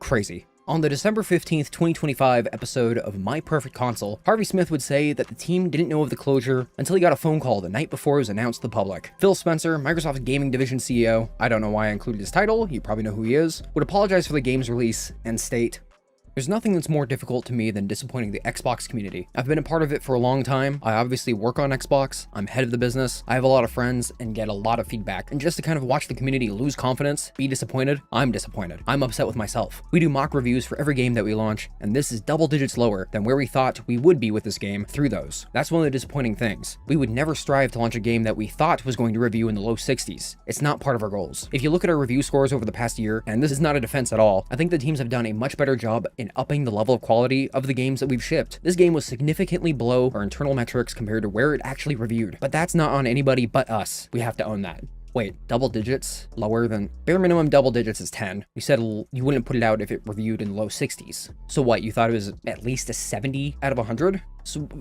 Okay, that's not even a big difference. I don't know why that's surprising to... Okay, whatever. There are quality issues and we're working on those. But a fundamental piece of feedback I get from Redfall reviews is that the game isn't realizing the creative vision that it had for its players. I agree with that. That doesn't feel like a, hey, just delay it. That feels like the game had a goal to do one thing, and when players are actually playing, they're not feeling that. Learning about the quality, and I know there are bugs. I've seen them in Redfall. When I look at the crash rates with the game, because you get all the telemetry for everything, it's not out of proportion for a game that has just launched. It's kind of in the pocket of what we'd expect. But when I look at the review scores of this game, it's about, did we have enough creative differentiation in our core idea, and did we realize that creative ambition? I'm a huge supporter of Arkane Austin. Their track record is awesome. I love a lot of the great games they've built. Pretty sure it's half of Dishonored and Prey, so 1.5. Great games. This is one where the team didn't hit their own internal goals. In terms of our commitment to the game, absolutely. The team at Arkane is taking the near-term feedback. We're still working on the 60 FPS update. We have a good timeline for that, and we're going to continue work on the game. We've shown a commitment to games like Sea of Thieves and Obsidian's Grounded to continue to go and build games, but I also know that these games are $70, and I'm going to take full responsibility for launching a game that needs to be great. We let a lot of people down this week with the launch of the game, and we will continue to strive on. You have to. That's what creativity is about. When we acquire studios, there are games that are in development, and then there are things that are either really early in development or not even conceived yet. I think we need to improve in engaging with games that are midway through production when they become part of Xbox. I do think there's a different expectation for a game and a team when you've been third party and all of a sudden you become part of first party. There's a different expectation in terms of how you're going to perform on our console. And I think there's a different competitive set when people look at what this game is and say, hey, I want this game to feel as competitive as this other game on another console platform. And we didn't do a good job early on in engaging Arkane Austin to really help them understand what it meant to be part of Xbox and part of first party, and use some of our internal resources to help them move along with that journey even faster. We left them to work on the game. They're a very talented team. I love that team, and I still do, and I will totally bet on them to do another great game. Ooh, that aged bad. But when Matt Booty and Jamie Leader sat down, I think we can engage earlier with our different studios. And I do think there's a difference when we come in when the creative is already set on a game, and that's not washing our hands. Every game we ship from our teams is an Xbox game, so we take full responsibility for it. We should have been there for Harvey Smith and the team earlier. I think that's on us. And then through the process, it's an Unreal Engine game. We have a bunch of studios that have done some really great work on Unreal over the years, and I think we were too late to help in that when they had certain issues. I think back to the announcement of 60 frames per second, and then we weren't shipping 60 frames per second. That was kind of our a punch in the chin, rightfully, a couple weeks ago. And then seeing the game come out, the critical response was not what we wanted, and it's disappointing. So I kind of picked myself up and asked, what can we learn? How can we get better? The one thing I'll fight in what went wrong, there's clearly quality and execution things that we can do, but one thing I won't do is push against the creative aspirations of our team. I know a lot of people will say, hey, you've got teams. Teams know how to do one kind of game. Just force them to go do the one kind of game that they have a proven track record with. And I'm just not a believer in that. Maybe that means I'll underdeliver for some of our fans out there, but when a team like Rare wants to do Sea of Thieves, when a team like Obsidian wants to do Grounded, when Tango wants to go do Hi-Fi Rush, when everybody probably thought they were doing The Evil Within 3,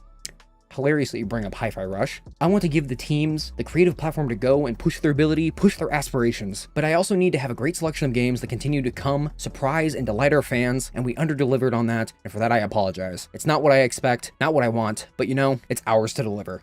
So I listened to the podcast, and when I listened to it, I agreed with Phil Spencer. And now actually reading his statements, that's complete bullshit. He mentions how they're gonna make another great game. He mentions Hi-Fi Rush in a very positive manner as if they were gonna support them. But no, it's all the lies of a suit, and that's all it's ever gonna be. Okay, so it is currently June 15th, and as soon as I said June 15th, you're probably like, oh, I know what this is. As it turns out, Xbox is debating and negotiating with these studios, specifically Compulsion Games, Double Fine, Ninja Theory, and also Arkane, the main Arkane branch. I genuinely cannot fucking believe this, because didn't Ninja Theory also just announce a new game, the third Senwa, which I'm so excited for, I swear to fucking God. I don't really have much to say about it because it's still breaking, and I need to get this thing out. But oh my God, just oh my God, man. And then on top of that, the Xbox Games Studios, what a terrible name, boss Craig Duncan and the chief of staff Louise O'Connor are both leaving. What the fuck is happening at Microsoft? That whole section just then about everything Phil Spencer said has now aged even fucking better. Well, I say better because it's hilarious, but it's so bad. It is aged horribly. Oh my God, just a horrible turn of events. I am honestly so distraught because I loved South of Midnight, I love the Hellblade series, I love Psychonauts, I love Arkane, and now all of it is potentially going to be gone. I'm hoping that all four studios, if they part with Microsoft, get picked up. I really hope. You have no idea how badly I hope these studios stay afloat and stay alive, because I don't think these studios produce bad games in any capacity, and I don't know. That's all I have to say. I was just going to do a pinned comment and leave it at that, but yeah, it's very sad. There's a lot of layoffs going on from what I've heard, and it's just so fucked up. Everyone at Microsoft, everyone in charge, all the management need to be gone. There's no excuse. They bought them all in like 2018, and now they're just throwing them aside after I think each one maybe released like one game in that period. The only thing that is to blame is Microsoft, and they're not going to take a single fucking hit from this. Man, fuck Microsoft. Fuck them all. Disgusting. In conclusion, I don't hate Redfall. Honestly, I don't think I can. In my eyes, this was a Hail Mary attempt to stay afloat as Austin's previous title, Prey, didn't meet Bethesda and ZeniMax's insane sales expectations back in 2017. I love immersive sims, but even I know they don't perform well outside of glowing reviews and an eventual cult following, with Dishonored being one of the few exceptions. I don't think Redfall would have done well or have saved Arkane Austin even if it was a great game. I view this situation as a lesson that the executives won't learn from, because instead of sticking to what people actually wanted from an Arkane game, they tried chasing long since dead trends and their own greed. I don't laugh in the face of Arkane Austin and Redfall's failure. I pity it. Having watched a lot of the behind the scenes content put out by the individual devs made me see a team who truly cared and fought hard to make a decent game in spite of how hard the situation was. What has been said about Redfall's development paints a very grim picture from the moment Prey released. Even with Microsoft's lack of trying to give a shit, there was just no stopping what was going to happen. I know I said Austin should have waited to get more real-world material, but that would have probably meant being forced to use some disgusting generative AI bullshit like Microsoft is doing with all their studios now. Or they're not. Or they are. It keeps flip-flopping. Who knows? At least this thing was made with real hands, unlike the next Halo game. As a video game, it's fine if you just want to blast pale skins into dust in small bursts, but honestly, it gives me the same feeling as something like Fortnite. Just empty calories in video game form. The map is littered with tons of little props and shit to pick up, but it feels rather hollow. But I don't know if that is necessarily a bad thing since, well, you know, vampires took over everything. The missions you can take on are basic. The main cast of protagonists, the characters that you'll spend 90% of your playtime with, are all so badly written that I couldn't believe that anyone from Dishonored even worked on this. I bet it'd be better with some friends, as most games usually are. So if you can convince a couple people to pick up Redfall, make sure you don't pay more than $5 a copy so the mediocrity doesn't hurt as bad. But there's also a lot of other better games out there you should invest your time into. This entire script was north of 23,000 words. Goddamn. So again, thank you for all the work you've done. I really appreciate y'all. Oh, and you're probably gonna hate me for this, but I've never played Dishonored.